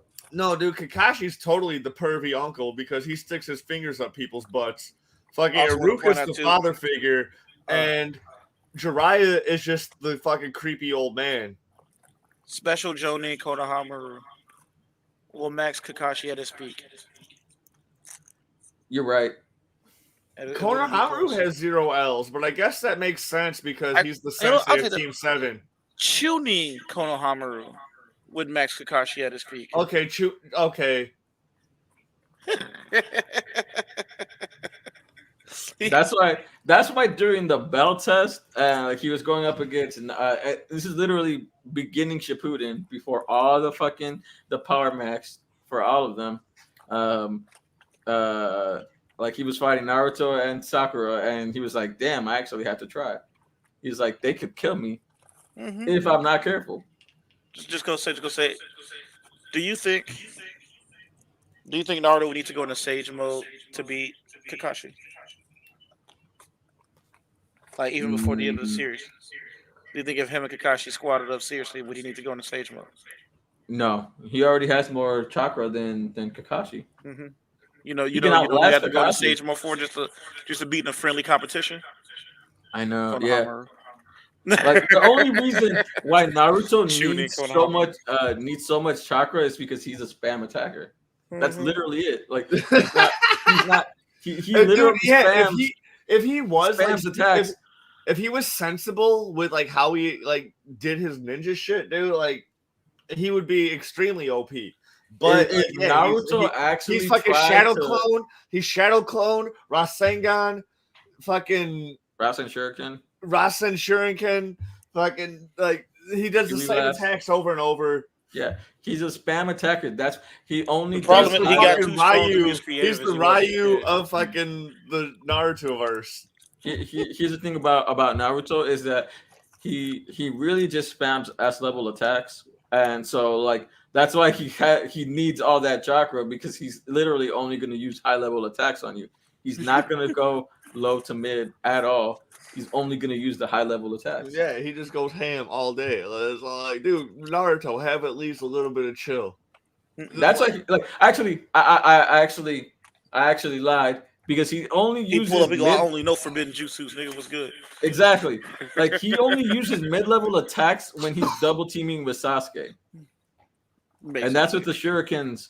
And like he's using shadow clones with the shuriken, so like that's still technically a forbidden jutsu. Because like. For some reason, that fucking transforming into a shuriken works every fucking time. They do nobody it. see that shit. And they do it. They do it all the time, and it works every fucking. They even do that shit in Boruto, and it's like. Well, the shit looks cool. Like it looks cool. Like I'm not gonna lie, that shit looks nice. That was the hardest moment in like all of the first part, by the way, because Kakashi was definitely dead. He lost. He lost his Zabuza. Oh yeah. Oh, dude. He was trapped. He was trapped. There was nothing you could do. Same way. This ain't got nothing to do with One Piece. I know. Damn. We're supposed to do a Naruto episode.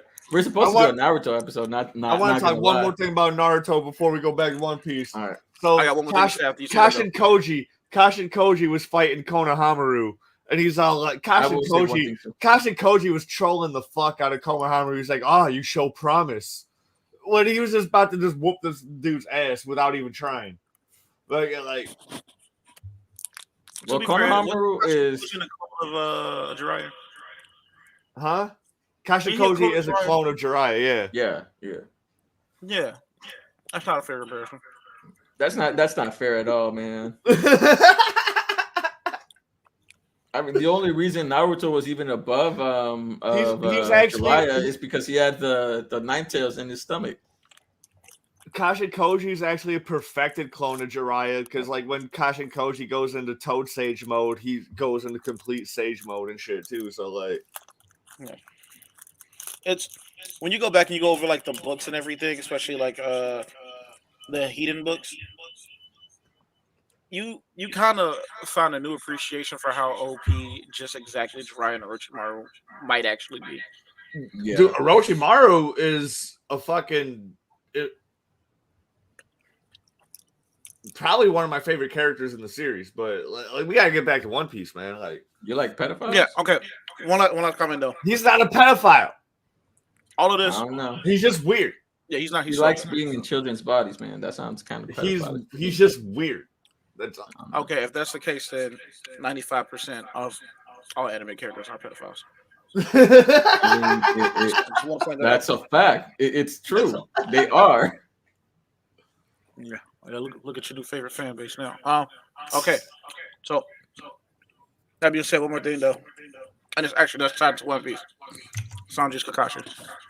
That's all. Wait, what? What'd you say? Sanji's Kakashi. Sanji's Kakashi? That's so fucked up. Nah, that's too mean. That's mean. That's mean, man. How could you say that about Kakashi? I mean, not Kakashi, Sanji. Sanji has dubs. Oh, he beat up a nigga who make noodles. He basically wrote up Yo, during all right. All-Line Park art. He beats the second command in All-Line Park art. In Dress Rosa. Nobody?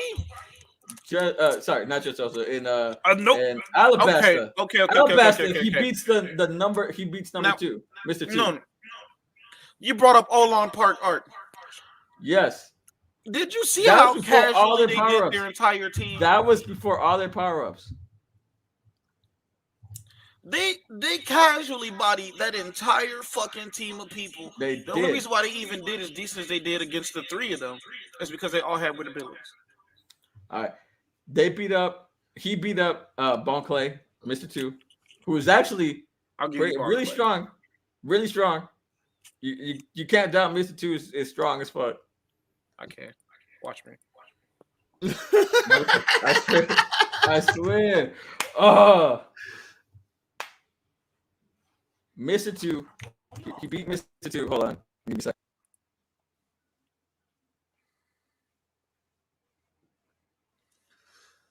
I mean, dude, Sanji does have some W's, dude. Like, I'm not gonna say Sanji's Kakashi, dude, because that is pretty rude. He is not. All right. That is pretty rude. I'll say it. I'm here for all of the Sanji slander. Water 7. Water 7. He beat up the giraffe. No, not the giraffe. He beat up the wolf guy, right? No, was it? I'm about to have some hate mail in this Discord, by the way, too. Yeah, you are. I think niggas about to get on me, bro. How dare you? How dare you? They about to cook me in them comments, bro. Leave our golden goat alone. I hate you so much right now. All right, who else did he fight? Nobody important. That's what's so hard. He did. He fought people important. He fought the Wolf guy. Because, wait. Watch this. There's only one person that I bet that he fought that you can think of the name off the top of your head without Googling it, and that is Bon Clay. No, he fought the Wolf guy from What's Wolf guy name? I don't remember. I know you're talking about old boy from CP9 that nobody has. CP9. But he was the second strongest in CP9. He was stronger than the giraffe guy. No. Correct yourself. Yes. Because it turned out the giraffe dude revealed to Zoro as he was beating his ass, he could have killed everybody else on CP9 already. The giraffe dude was actually stronger than everybody else. Even Rob Lucci? Yeah. No, he was not stronger than Rob Lucci. Yeah. He said he was scared of Rob Lucci. No, he said he didn't go into his full form and started doing that because he would have killed everybody else. But outside of that, he's scared of just the type of fucking relentlessness. That's shit that people say. He just didn't know how to control his devil. No, he said he was scared of Rob Lucci because of connections and what that nigga will go through to do. Like what he will do to you. Not that he couldn't beat him in the fight, but just what he would do. He is not able to beat Rob Lucci. And talking about how heartless Rob Lucci was. That's what they were all talking about. Because the Wolf dude was on par with Rob. When they did the whole test where they tested like their like power level, the Wolf dude got higher than what's his name? Because old boy wasn't using his technique. That's why I can't win with you, man. He would have put Rob ass in a blender if he rolled up on that nigga with that neck.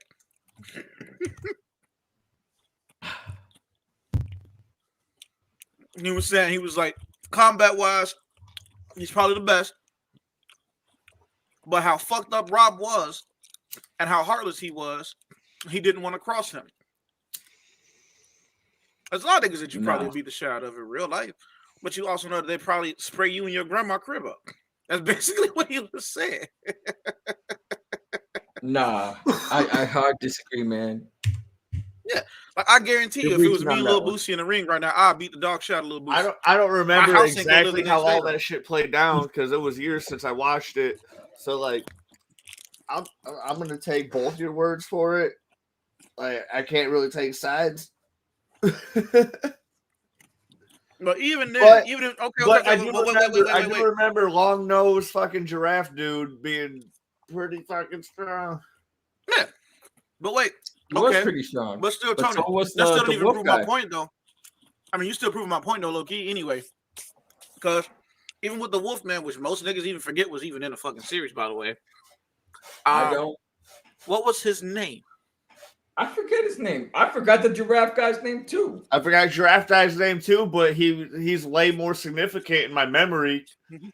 Maybe, I think it's more of his character design, because he had a notable fight. He had the hat, he had the long nose, he had the jean jacket. Give you the name of one notable fight Sanji had besides Bon Clay. He fought Page 1. He beat up a bunch of navies in the fucking Navy fucking chefs in the fucking kitchen and took over the kitchen. He did that. That is true. He did do that. He did. Because Sonny don't do shit. That's fucking lie. He did a lot of shit in Alabasta. Dude, he made that Navy food so fucking good, bro. Okay. Like they were all like, "This is the best food we've ever fucking had in our lives." Now, like, we gotta stop. We gotta think about something real quick too. And this is how Zoro became the GOAT. Zoro carried Alabasta. The rest of the crew didn't do shit in Alabasta at all.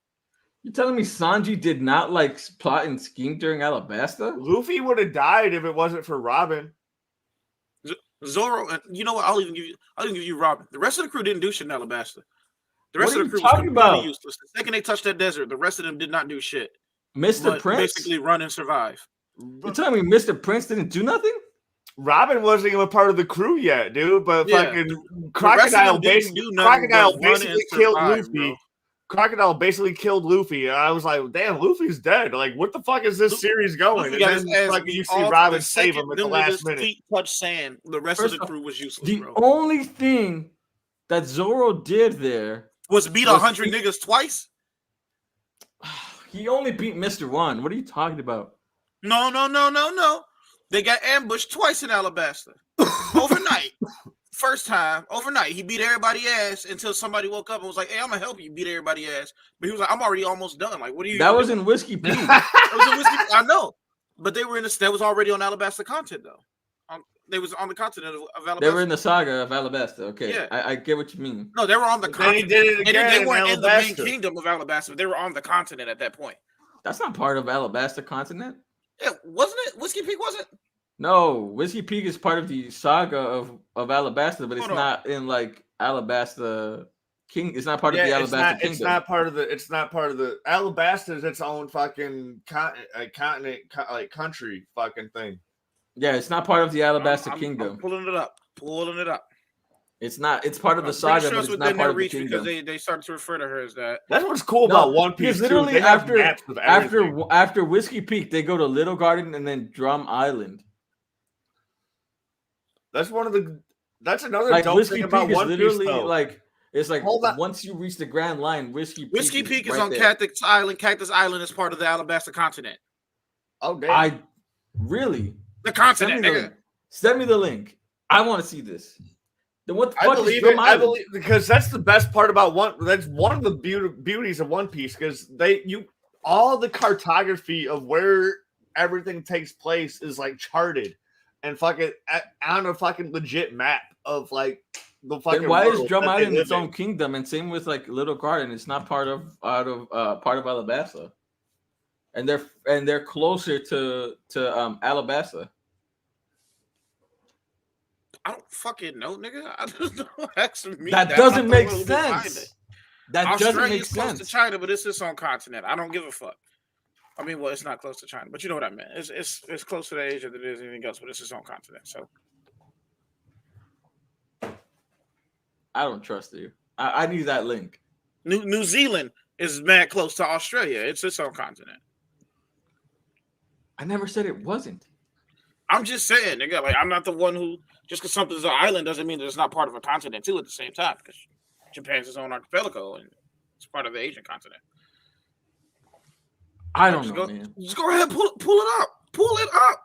Pull what up? I don't even know what I'm looking at, or what I'm supposed to look at. Google Whiskey Peak. It's gonna tell you where it's at. It's gonna tell you it's part of Cactus Island. What Cactus Island part of? It's part of Alabasta. And it's definitely in the Alabasta arc. But that being said, though, ain't nobody do shit since Whiskey Peak. All right, it says Whiskey Peak is the only city located on Cactus Island.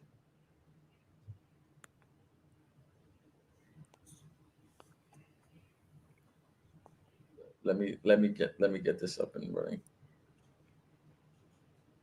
Region Cactus Island. So it's part of Cactus Island, but it doesn't say that it's part of Alabasta. Bro. Anyway, that's all beside the point. I ain't about to go into this whole damn thing. But basically, since the Alabasta arc went on, nobody else did shit. Throughout all the Alabasta arc. They all did their part. What do you mean? What did Usopp do, bro? Oh, Usopp fought one of the numbers. With Chopper. Which number did he even fight? Actually, he fought two numbers. He fought what was it, Miss Wednesday and Mr. Four, was it? Usopp fought Wednesday? Was it Wednesday? I don't remember her name. I just remember it was Wednesday's it the was one that controlled her weight, right? Was it Miss Groundhog's Day because she was like a mole or something? I don't know. I don't even remember who he fought in that arc because that fight. It was the dude with like the 1-ton bat. Nobody. They were part of the number division, so they were somebody. They were part of the top 5 numbers.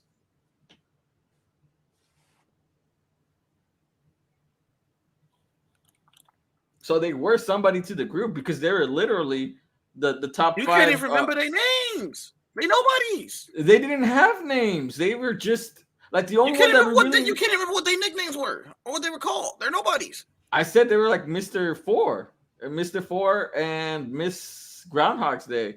I think that was her name. I can't remember her name. There was Miss Wednesday. There was Miss Doublefinger. Miss Doublefinger was actually on some fucking shit.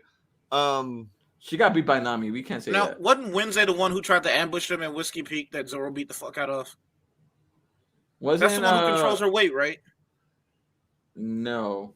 Like, wait, yes, that like is the one that controls her weight. I'm almost certain that Wednesday is the one that does that. Yeah, she's the one that controls her weight. That's what I said. I think she's Miss Groundhog's Day or Miss Wednesday. I got those two confused, man. Yeah. I get names confused. And I don't remember names in general. I sometimes forget your name. Damn. That's racist. I forget your name, Mr. 3, who beat Mr. 3? Mr. 3 was beat by... You should remember my name every time you pee. Mr. 3 was beat by everybody technically working together.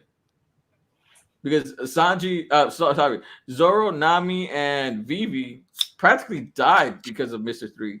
They almost died if it weren't for Luffy and Usopp and Sanji. He kept blasting that shit.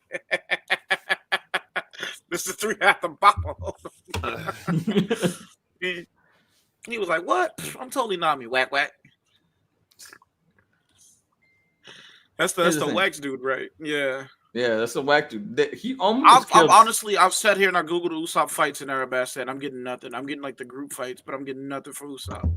It was Usopp and Chopper. They both worked together to beat her. I done gave up on Usopp, by the way. I went back to looking for Sanji in Arabasta. You know, I ain't getting shit. Yeah, he literally schemed. He literally schemed on. He literally like helped make their plan. Like while they were like in the casino, like while he was talking to he actually got a Crocodile out of the fucking casino so he could rescue them.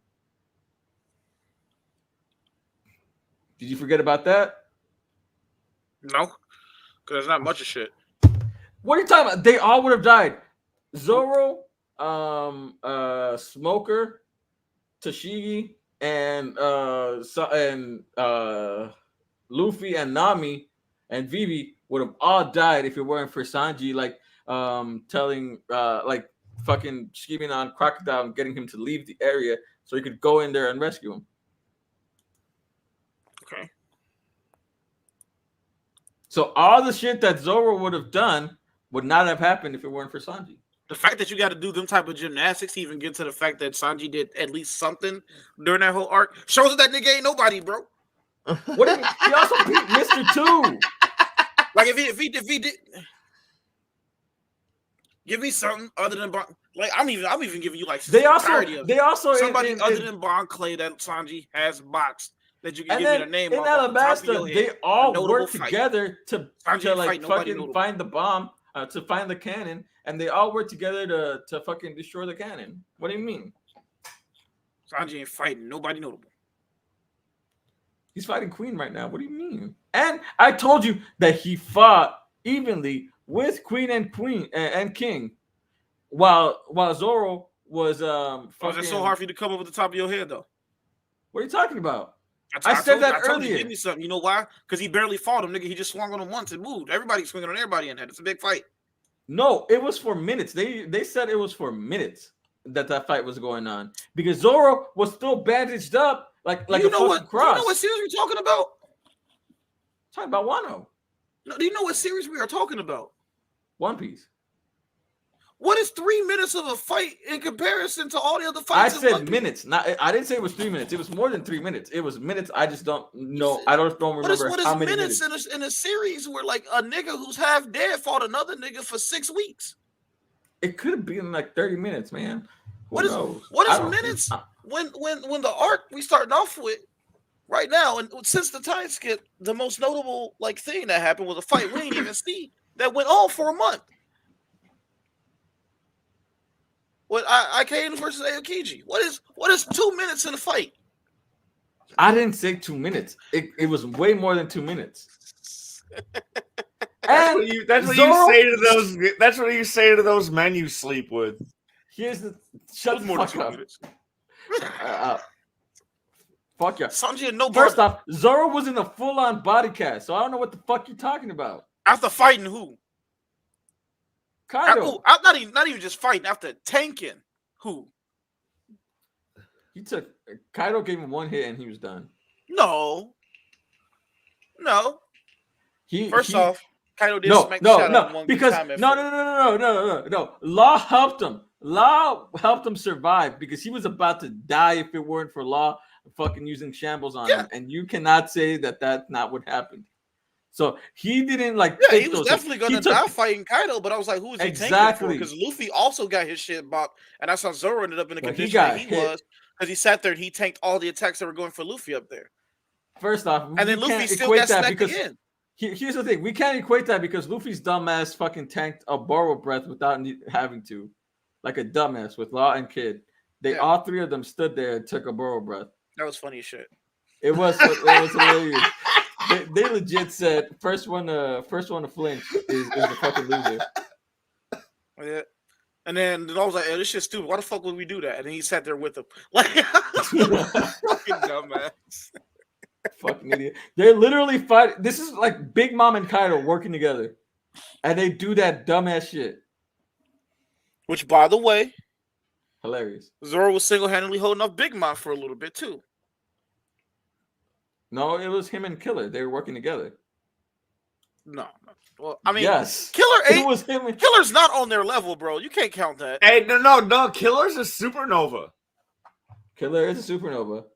Yeah, but Killer was always part of Kid's crew, though. He's like, yeah, at best, he's at best Kid's part of Kid's crew. I think Kid's barely on their level, bro. I think physically, like if we're talking about just durability and everything else, Law isn't on any of the 5 of their level. But Law's abilities are so fucking busted and OP, like offensively, that it don't matter. But true. I don't know, man. I don't see it. I don't see it for Killer. Like I'm not saying especially because after he was fully working for like Kaido and everything, just how low ranked he was in comparison to everybody else. Well, he wasn't really a rank. He was like in his own thing. Like he made himself a retainer for Orochi, so they wouldn't do nothing to Kid. Yeah, Kaido didn't care that much about him. Kaido didn't really give a fuck about anybody. He barely gives a fuck about Yamato. So like, what makes the 9 scabbards were also retainers for Orochi? Like a couple of them were. So I don't. They weren't. Not really. They were. What are you talking about? Were. The dude who was undercover the whole time that was like playing as the Yakuza boss. That's one of the 9 scabbards. That's one. Weren't there like 2 that were with him? No, only him. What's his name? What's her name? The daughter. Oda's daughter. She wasn't a retainer. That's fair. She was just always with him. Yeah, she was just with him. She didn't even fight or anything.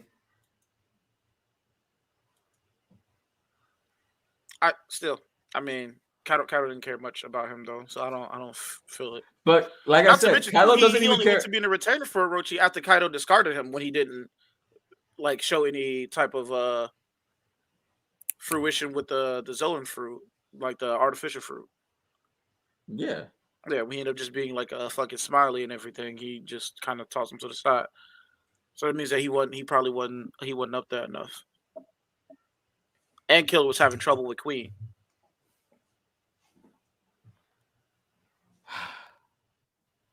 I'm trying to make my hair look like Goku's in a silhouette. Like, I literally was about to say, you look like Evolution Goku. Evolution. No, like. He was like, nigga, what are you talking about? I've actually never seen that movie, but I know too much about it to not want to see it. Yeah. I was so excited. I was like, damn, this is actually a good cast. And I was like, good cast, don't save this movie. It does look like fucking Evolution. God damn it. It's like they went out of their way to make that movie bad. There were still some things that they could have really did that they just wanted to. No, dude, apparently that shit had like the Mario Brothers movie effect where like the original script was like originally like, super awesome, but then like the studio jumped in and like Akira Toriyama was all like, I don't really give a fuck. You just give me the money. Like he didn't really give a fuck. He didn't care. At that point, he was done with Toei. That's why. No, but then when the movie finally came out, he was all like, "I wish I would have stepped in and had some input." That was dog shit. Just when he got done with the Boost Akira was literally just he was done. He was done like, fuck until this, I'm out. Yeah. So like everything that happened after that, all the movies that happened, GT, the Evolution movie, he ain't had shit to do with any of that. No. He was The, chilling. well, the only thing he had to do was like literally the drawing for Super Saiyan 4. That's didn't about think that I was think it. he him. did, I think he really did design he did design Super Saiyan 4 and some other shit that happened. No, I think I he thought Ichiro designed did. who? And that is his like little assistant editor, the one who's like actually the main mangaka for the Toyotaro? Super. Yeah, Toyotaro. I thought Toyotaro designed Super Saiyan 4.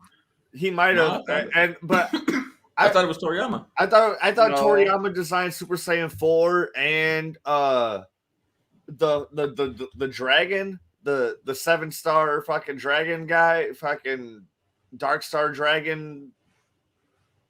What's his fucking name? Yeah, Toriyama did not design Super Saiyan 4. It was Nakatsuru and Toyotaro. Oh, He didn't make that at what all. did I? Like, Toriyama did make Omega Shenron. Omega Shenron. Omega That's his name. Shenron. Yeah, That's yeah. what it was. He I don't designed know why Omega people Shenron. I don't know, in the community they were always like, oh yeah, Toriyama designed Super Saiyan 4. No, because they like Super Saiyan 4, they wouldn't suck Toriyama dick and say he did something that he didn't do. I thought he did both 4 and Omega Shenron, but like I knew he had at least a part in one of them. I guarantee you, if he did 4 would have been brought back in Super with no questions. Yeah, actually, you're right. Yeah. You're right. 4 would have been a 4 brought back in Super with no questions at all. It's in Heroes. You know what? He completely forgot that 4 existed. Because he forgets a lot of shit, dude. Like, yeah, but even the idea of Pan, Toyotaro came up with Pan, and he forgot all about Pan. Toriyama credit about continuity because this man forgets his own continuity, man. I'm just saying, all the time. He does design a lot and everything though, but he just makes like random loose designs and everything. And Toyotaro helps him with a lot of those, as well as Nakatsuru does. But they don't get any of the credit for any of the shit that they make. So like Super Saiyan 4 was almost 100% Nakatsuru, and you don't even hear about him. You hear about Toyotaro. Okay, yeah. But he actually designed a lot of shit in Dragon Ball and Dragon Ball Z. Like he's actually the one that came up with the cell design as well, or at least the base form of cell design, like the prototype of that. And that was back when he was just a fucking penciler and inker and shit like that. Here's a story I heard about Cell. Around for a minute. He's also designed a lot of like the TV movie villains too. Apparently Cell wasn't supposed to transform at all. Like here's the story I heard about Cell, because like Cell wasn't supposed to be there at all. Base form Cell is my favorite Cell. That dude was scary. No, okay, look, the whole Android saga was basically the editors fucking with Toriyama to the point of where he eventually was going to leave, but it's the biggest them like harassing him possible because. Can we get back to One Piece? Okay, let's finish this. This is quick. Okay, so the way that it worked was Toriyama started the Cell saga, and he was basically trying to lead it to where Gohan was going to take over, as we all know. Yeah. But they still kind of didn't like that idea, and they fought with him along the way, as well as everything he was doing beforehand. So at first he was like, okay, it's going to be 2 androids because the nigga just watched Terminator. At first it was 2 androids because he didn't want Frieza to come back as the main villain. The only reason why Frieza came back at the beginning of that was because the editors wanted Frieza back for some fucking reason, because everybody fucking loved Frieza as a villain at this point in time. So he brought back Frieza just to immediately murk that nigga and spit in their face. And that pissed them off. So they was on his ass for the entirety of this saga being made. So everything from that point was on the fly because they kept on fighting with him and telling him they ain't gonna let him release shit unless he do it this way, because they were so pissed off about the Frieza thing. So first you got the 2 androids, which were supposed to be Zero and 19. They told him they didn't like that. Who the fuck is gonna be intimidated by an old man and a nigga that looked like a meat bun? Nah, get that out of here. He really did look like a meat bun. Oh my god! They said that nigga like a pork bun, bro. Get him out of here. So he really did look like a steam bun. He didn't have to change it and on the fly and everything come up with a new 2 people, which were the younger kids. And they were just like, okay, these designs are cool and they are slightly intimidating. But at the same time, though, why would we make teenage kids who we're actually targeting towards, which are modern kids, Why would we make them the main villains? This shit is stupid. Do something again. You got to get rid of them. And he was like, well, nigga, I guess I got to make up something else. And then that's how Nakasuda Toritaro and Akira Toriyama came up with Cell. Now, the original design for Cell and everything was indeed supposed to be the first one. Editors didn't like that, though. They was like, okay, this bug too creepy, kind of hard to take him serious as a villain, change him up again. And so that's how you got the other two forms of Cell. Yeah, like it And was, then it was like, okay, cool. That, And then they looked back at him too. It was like, don't do that shit with Gohan. You're thinking about doing it. He did it anyway. And it was like, bet we beating your ass in the studio. I thought this was supposed to be fast. I like Akira Toriyama when he's just busting a nut on the fucking studio's faces. Like I like it when he does that. That's Oda. Akira wishes he could be anything that Oda was at this point, bro. He honestly gave up the fight. He don't have the time for the harassment. Mm-hmm. Oda don't give a fuck. He's like, you're gonna do what I say, and that's it. Oda can do whatever the fuck he wants because he made it one of the he created one of the best fucking stories of all time. Like, he owns the best selling manga of all time from Shonen Jump. It's not only one of the best-selling mangas. And even before that, he did not let them control him out of the entire world. Over, it's like competing with Batman, Superman, and Spider-Man. Yeah, that's and like people slip on that too because they're like, well, it's not that famous here in the West. It was like the West ain't the only part of the world, and in fact, most things are in the East right now. It already beat Batman. That's what I'm saying, dude. It's like One Piece is like in the top 4 selling. It's literally a little bit below Superman. It's gonna surpass Superman. I don't think so. I think so. It'll be equal to Superman at best. And the only reason Spider-Man, Batman, and Superman have that beat because they publish books off multiple titles. God damn, you sounded like a robot. Boy, the hell happened to your connection, boy? Get some better internet, boy. Fuck wrong with you, boy. Sorry. I don't know. But as I said, they sell books off multiple titles. One Piece sells books off of just One Piece. Yep. I don't know. It's just weird. People in the West here think that One Piece don't do shit. Like all the One Piece is Sanji. Here's the thing. It's actually starting to get liked in the West, so that's gonna boost up the sales a lot. All it took was Corona. All it took was COVID, and now people are flocking to One Piece. Dude, one of my best friends that I have this we created this Naruto page together. He hates One Piece. And I'm like, bro, dude, watch the latest 50 episodes of fucking One Piece. I can understand not fucking with One Piece, but like just straight out hating it. Fuck wrong with you? No, dude, he's like, there's no action. The fucking what? Wait, what? The story's weak. It's all action. All Luffy do is swing on niggas. He don't even know how to talk. He don't talk no jutsu to nobody. Now it ain't no, you need to be a better pirate or believe me, come on my team. He's just like, I don't like you. I don't like what you did. Naruto's literally the least action out of the big 3. It's but here's the thing about Naruto. And it's about ninjas. It's about ninjas, and it's the least action out Naruto of the big 3. Naruto has the best animated fight scenes, fucking hands down for shonen. Out of who? Out of Dragon Ball, One Piece. Naruto just started. No. Naruto's actual animation for their fights just hit the level that Bleach was back in 2004. Yeah, Bleach. Bleach has amazing animation. Bleach has amazing animation. It does move a little bit slow, but when fights kick off and everything, though, we got some of the best animation in all the fights. Yeah, like. Also, the build-ups to the fight are a lot better paid off in Bleach than in Naruto. And like Bleach, nobody's be having good fights. So I don't know. I can't say that. I don't know. I'm a stan for classic Naruto. Like I don't really give a shit about Shippuden. I watch Boruto and I read Boruto manga. But the best thing we got out of that, we just watched recently, dude, was the fucking Baryon mode versus fucking Ishiki. Mm-hmm. Also, next time you say that something got the best fights out of Shonen in general, I'm gonna smack you when you disrespect Saint Seiya and Hajime no Ippo like that. Yeah, he's Yeah, right. see, Saint Seiya is the I haven't shit. watched And those shows. Ippo is awesome, man. I haven't watched those shows, so I apologize. But You should.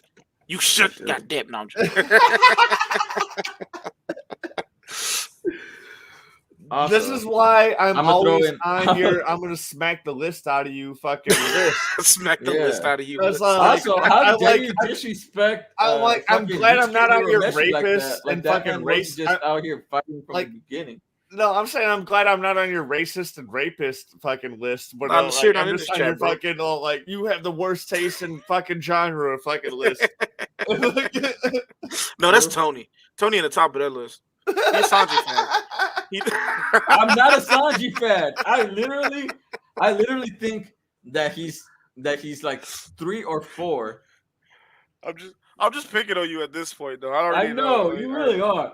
I'm just saying he's either 3 or 4. The only person I could put, the only 2 people that I could put, three people that I could possibly put above him is Luffy, obviously, Zoro, obviously, and then after that it's a maybe, and it's fucking Jinbei.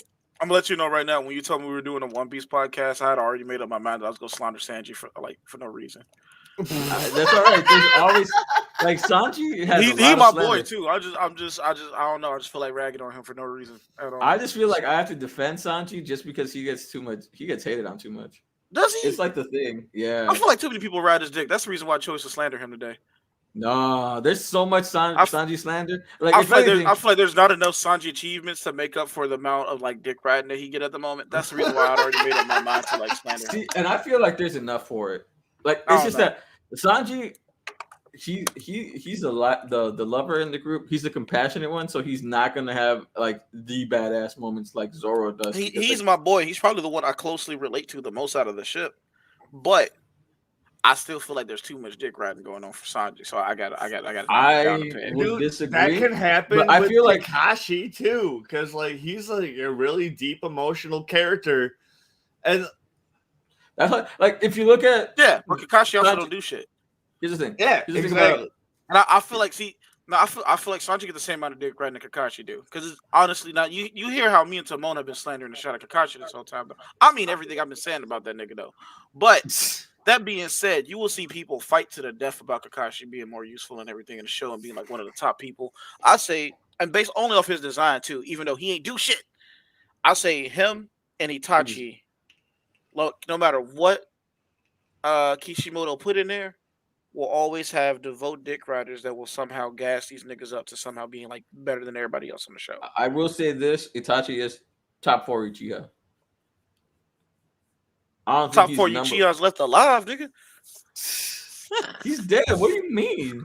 Okay, I'm gonna let Dude, you know right now. Shisui- As it stands, Shisui watch was this, more watch this. powerful than Itachi. I go, said here go, top here. 4. He's No, number 4. no, He's at no. the bottom of the list. Of all time, I say Itachi at best break top 5 at the very best, and that's barely. Thinking about it, I was like, and that's, shit. I and forgot that's about if we don't count people who were married into the family. I forgot that I Because as didn't it stands mention. right I didn't now, add Sakura- Sasuke into the list, so he does barely make top 5. Sakura would knock Itachi's throat out his asshole.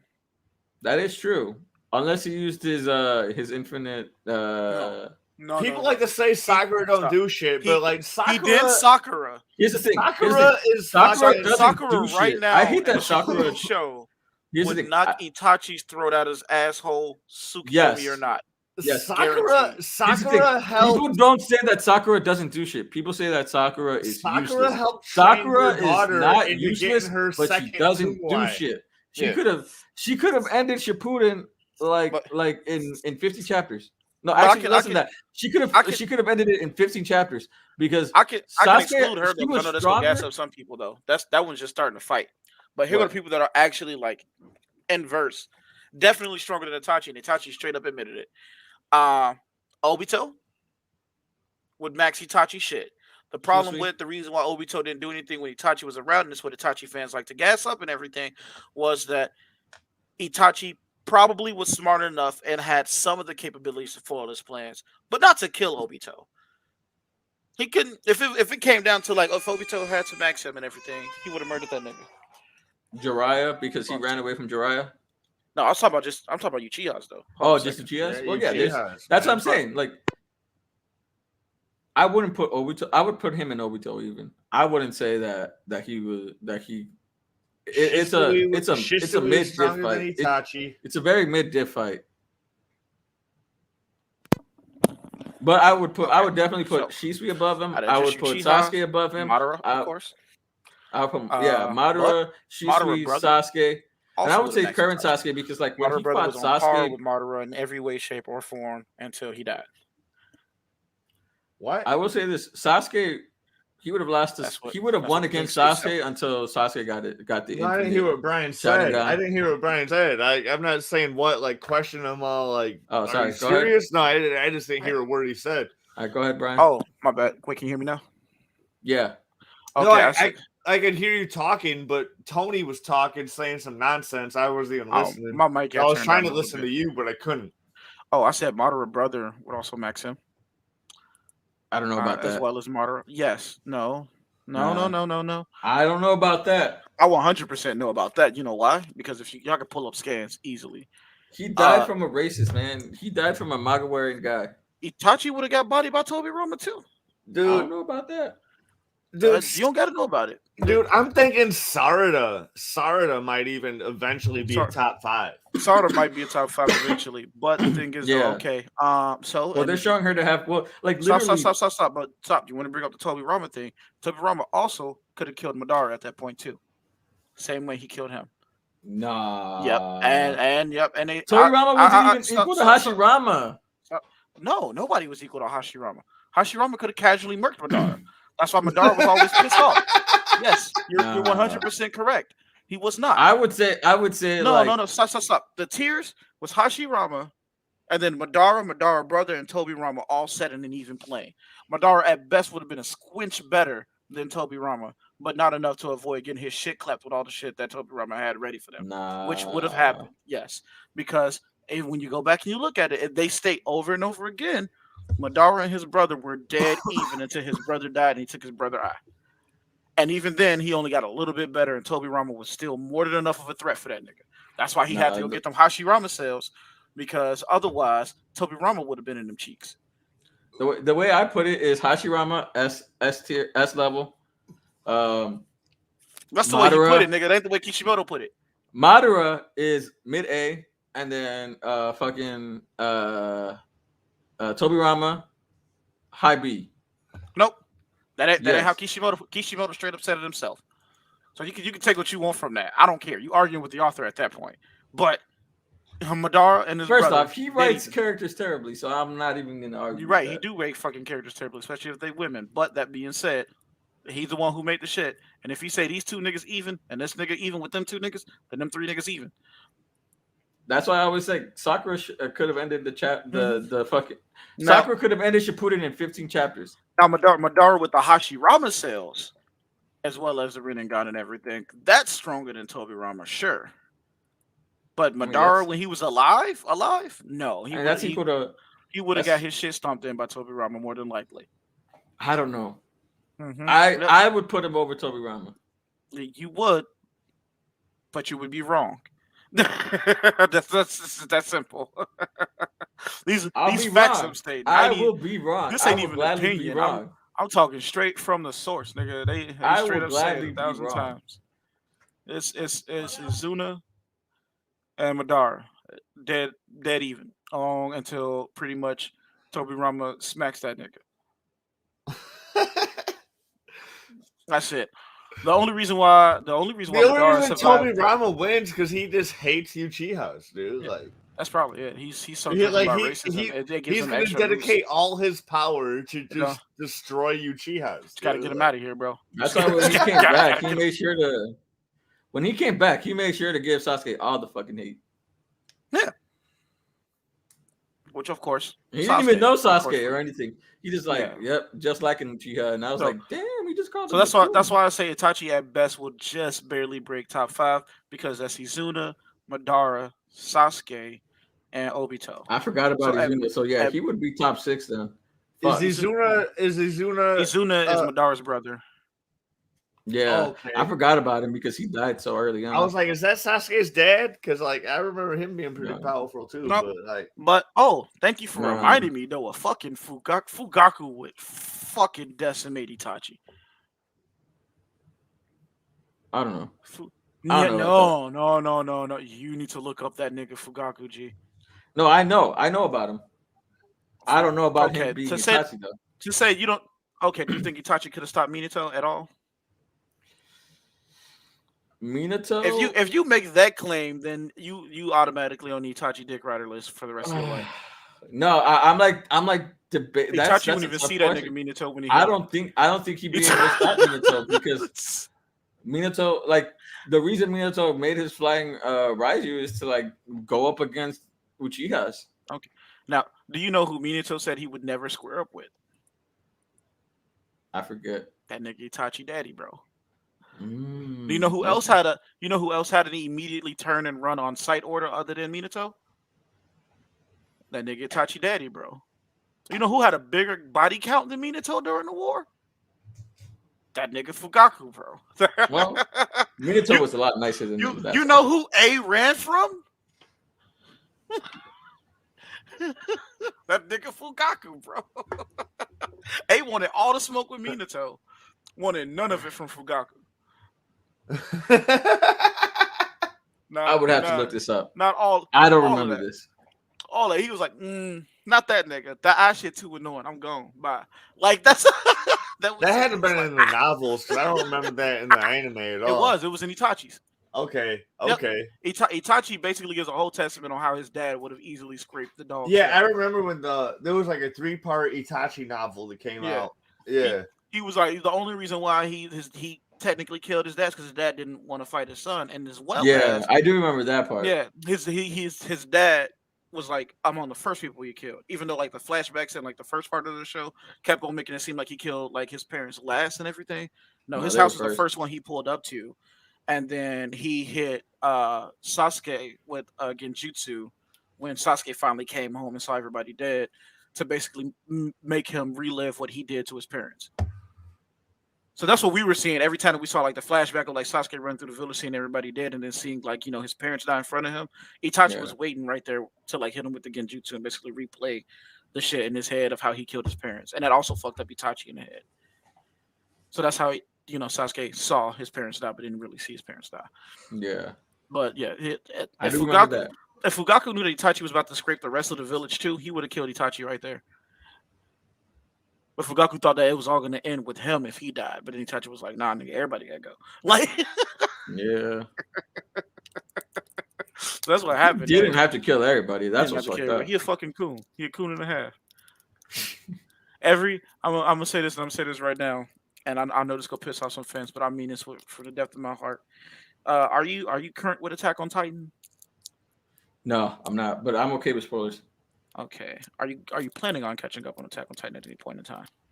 Probably not. I have a whole bunch of other shit to read. Okay. Well, I'm not sure who all listens to this that would listen to Attack on Titan, but there's a we character already said there was going to be spoilers. Yeah, I know. There's a character named Gabby, and I'm just gonna say, if you ain't that the Gabby, potato girl? No, that's. Don't you ever in your fucking life disrespect Sasha like that. Man, I forget names. I should. Ooh. Do you want a spoiler? I don't care. There's a spoiler for you. Gabby's the one who killed Sasha. Oh, see, that's probably why I correlate them together. No, yeah, I almost came over. I almost went through the screen on your ass, bro. almost pulled up on you. Like, hold on, nigga. You ever? Anybody who's current in AOT and hates Gabby should also hate Itachi. That's all. I do say Itachi is wrong for that shit. Mm-hmm. I'm just saying. So he's top 7. Yeah, I can stand both. He a coon. There were just characters I forgot about, so I'm like, damn, I gotta put him top. I was like, damn, he's 5 now. I'll put him top 6, but his dad would have maxed his shit.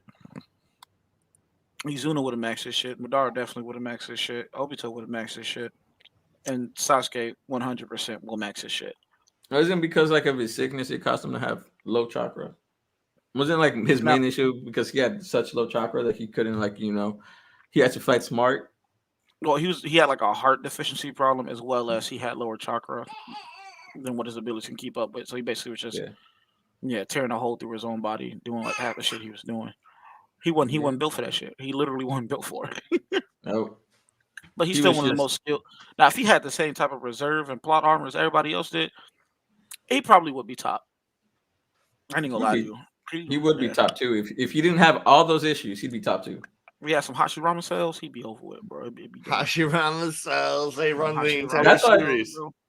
That's why I like Hashirama cells and being part of an alien species run the entire series. Well, that's why Hashirama cells were so OP. Something weird about like because his they're genetics. literally aliens. Like that's why Sharingan and Hashirama blood are literally Hashirama and why are the Uchiha are like the top 2 because they're literally direct line to the aliens. Yeah, Senju, Namikaze, The Uzumaki, and Uchiha. Mm-hmm. Those are Hyuga. Hyuga. Something Hyuga weird clan, though about like even though Hashirama that was was so the whole far basis removed, of the Naruto, the last movie was like the Hyuga clan were like way more OP than they were trying to tell. Like even though in the beginning they told us the Hyuga clan were way more OP than the fucking Uchiha clan, they said that in exact dialogue. They said that in original Naruto too, and then found out but then like once like you get the Shippuden, you're like, no, the Uchiha were the OP motherfuckers. Like they were talking about like regular Uchiha, so that's why because there's one nobody that's stronger than Hyuga clan out there, even though overall the Hyuga clan probably was stronger than the Uchiha clan. Mm-hmm. Like if you just grab like a random nigga out of one clan and threw another random nigga from the other one, like a base Uchiha versus a base Hyuga, like you probably give it to like a base Hyuga every time. But like a full powered Uchiha, they're wiping out a full power Hyuga regardless. Yeah, like you could probably. Unless it's Himawari, but that's because she got Uzumaki and Senju blood in her. Himawari is gonna be a fucking goat, dude. Like, bro, if Himawari has and Boruto not? No, I think does Himawari got signs of her probably having the Byakugan? No, she already has. Dude, she's already awakened her Byakugan, dude. There was awakened it at age 3. Wow, she gonna be busted. She's Himawari is gonna be a goat, bro. Like, she Byakugan the fuck out of Naruto at age 3, and Kurama. She basically punched him in the dick, but like she punched him in the gut, dude. Like on the day of his inauguration of becoming Hokage, she knocked him out for like 3 days. Yeah, so he didn't even make it to his inauguration, dude. They had to fucking shadow clone transmutation jutsu. Like Konohamaru had to fucking do this shit and be the Konohamaru was basically inaugurated. He was Hokage for a day. Konohamaru basically was inaugurated as Hokage, like playing Naruto. Yeah. Oh, this is she also. Oh, she gonna be busted. Yes. No, because they're saying that also shows that she might have signs of like that Uzumaki trait that makes them like ultraviolet. That might have adamantine chains. Yeah, that's literally why when she opened like that Naruto's mom had. Yeah. So like how like Naruto's mom would like basically her whole face would turn like a black silhouette with like the little white eyes and shit like that. Kind of like it looks like it's supposed to be like a little funny trope for them being like really scary and shit like that, but that's actually like their killing intent rising for the Uzumaki clan that might make them like ultraviolet. Whoa. She gonna be busted, bro. Yeah, because Uzumaki have like high proficiency in sealing jutsu. And Well, they got at hyperphilic first, synergies because they got such a big in chakra the reserve. They can do anime, anything. Exactly. at first she had no interest in becoming a ninja, but then like she's been getting so excited seeing Boruto, her older brother, fucking excelling at all this fucking cool shit. She's all like, dude, I might actually want to be a ninja. Like at first she had no interest in even wanting to be a ninja, even though she was completely fucking busted. But now she's Yeah. all like, you But I they said might like actually want to Naruto's. try this shit out. Here's the thing with Naruto's generation, they literally said like, yeah, we actually got a lot of genius level ninja in this crop. Well, actually, we got fewer ninja, but at least like the fewer that we got were like genius level. Like that's why like they said like Sasuke and Sakura and like Gara and like what's his name, Shinji, the dude that controlled bugs. I know who you're talking about. Yeah, like him and a whole bunch of other people. Like technically 1010, Rock Lee, and all of them. They're all supposed to be like highly genius level ninja. And then they all have kids now, and you see all their kids Metal being Lee even at a sucks. higher level. Metal Lee sucks. Inojin sucks. Chocho, she's No, pretty but right fucking now cool. they're at a higher level than their parents were at their age. They are, but they fucking. That's what they're saying. No, Metal Lee. Metal Lee is badass when the plot tells him to be badass. That's not the same for Rock Lee. Here's the thing. Here's the thing. They are giving Metal Lee the Rock Lee treatment, but they're giving it way worse. No, here's the thing. I think Metal Lee has stage fright. Beat the dog shit out of Metal Lee getting. No, Metal Lee has stage fright, so like he's not as confident as Rock Lee was. No, but he overcame that when he fought Mike Guy. I thought he fought his dad. Oh no, he fought. Yeah, all right, he fought Rock Lee. He fought Rock Lee, and he overcame that. But in the anime, they keep bringing back that he has, they keep bringing it back, like he hasn't overcame it. Like, it's like you can't overcome it just like one time. Like it's still there. Like you can't just overcome it one time and then it's officially over. You still have it. You gotta like it's not just like Boruto I anime it one time, so I with these come character arcs, anytime. dude, and they're not doing a good job. But here's the thing: they're in a time of peace. Like outside of the alien ninjas that only a few people are fighting, because from like the original generation, there were so few ninja that were at that high of a level. The alien ninjas that almost killed our president, that almost killed our fucking vice president. That's what I'm saying. There are very not a lot of ninjas everywhere though. Versus when like the Naruto's generation of kids and everything, when they were in school, all the villages were basically at war. Yeah. Exactly. Yeah, it was a Cold War basically, but it was still basically a time of like war. And everybody was like dick measuring with each other. Your village can get blown up in a second. You don't know what the fuck world we live in right now. Well, this new generation is in a world of peace. So like they don't. Harmony. Yeah. So like the kids right now, they are even though they are stronger than the earlier generation at this age.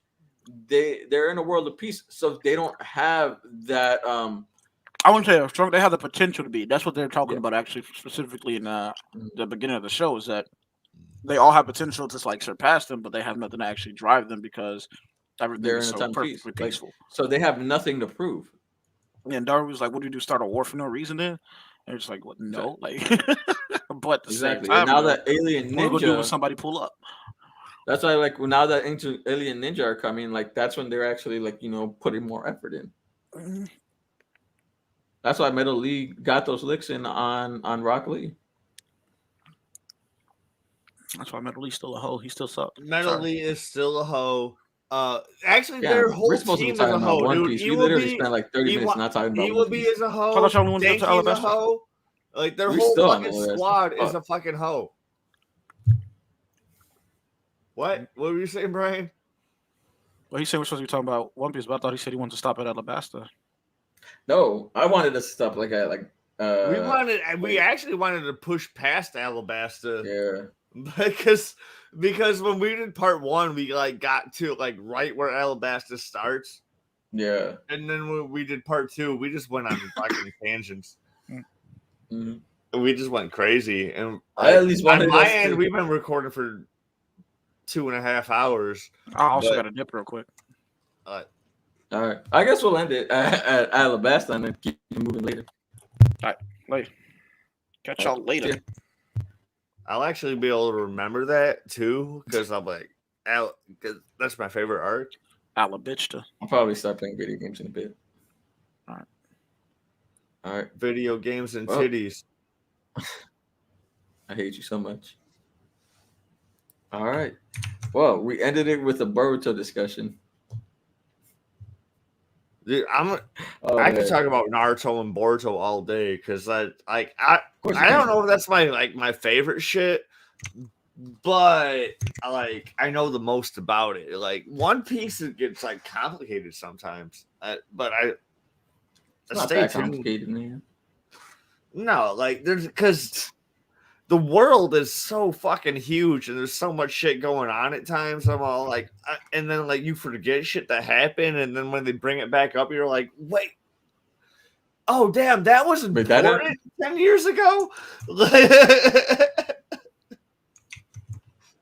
didn't think that was gonna be important.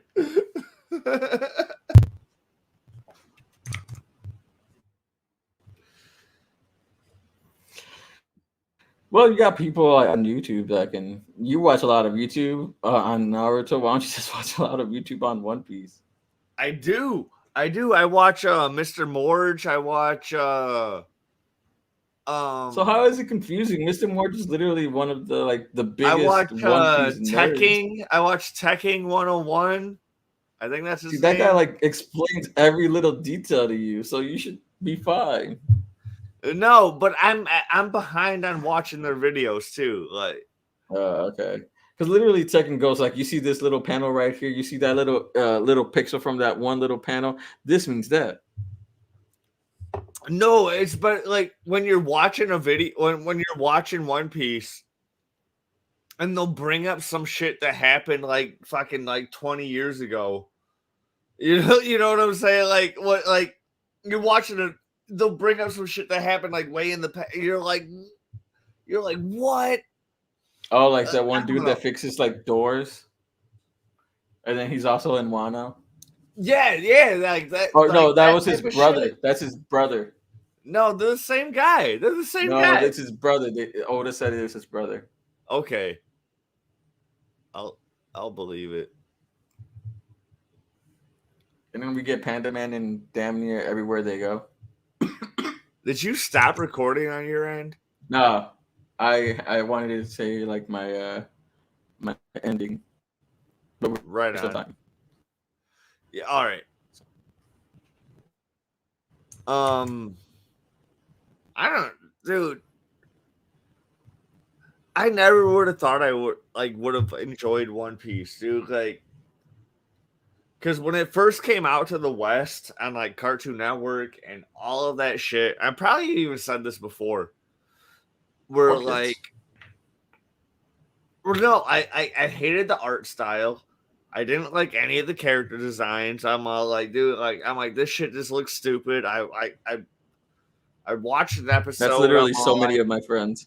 I watched an episode. I was all like, dude, fuck this. But then years went by, years and years went by, and people were like, dude, One Piece is the shit.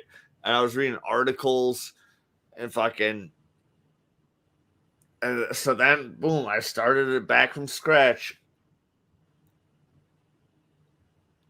And I was all like, dude, this shit is just on some fucking Sailor Moon bullshit, dude. It's just Sailor a fucking Moon. hero.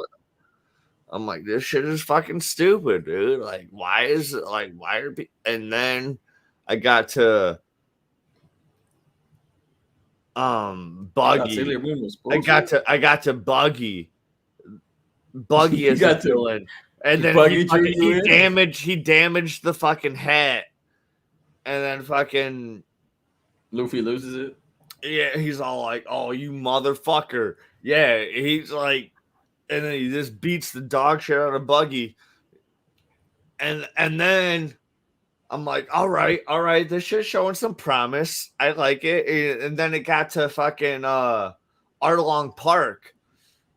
And Luffy fucking takes the hat off his head and puts it on Nami when she's like crying and fucking doing the shit. And then he's like, dude, I'm gonna fucking save the shit out of your country, dude. And he just beats the dog shit out of it. I was all like, okay, I see what this series is doing. But then it wasn't even doing that. But that's when I was all like, that's when I got invested enough to be like, boom. And then Alabasta is when I was all like, oh, this is what this series is doing.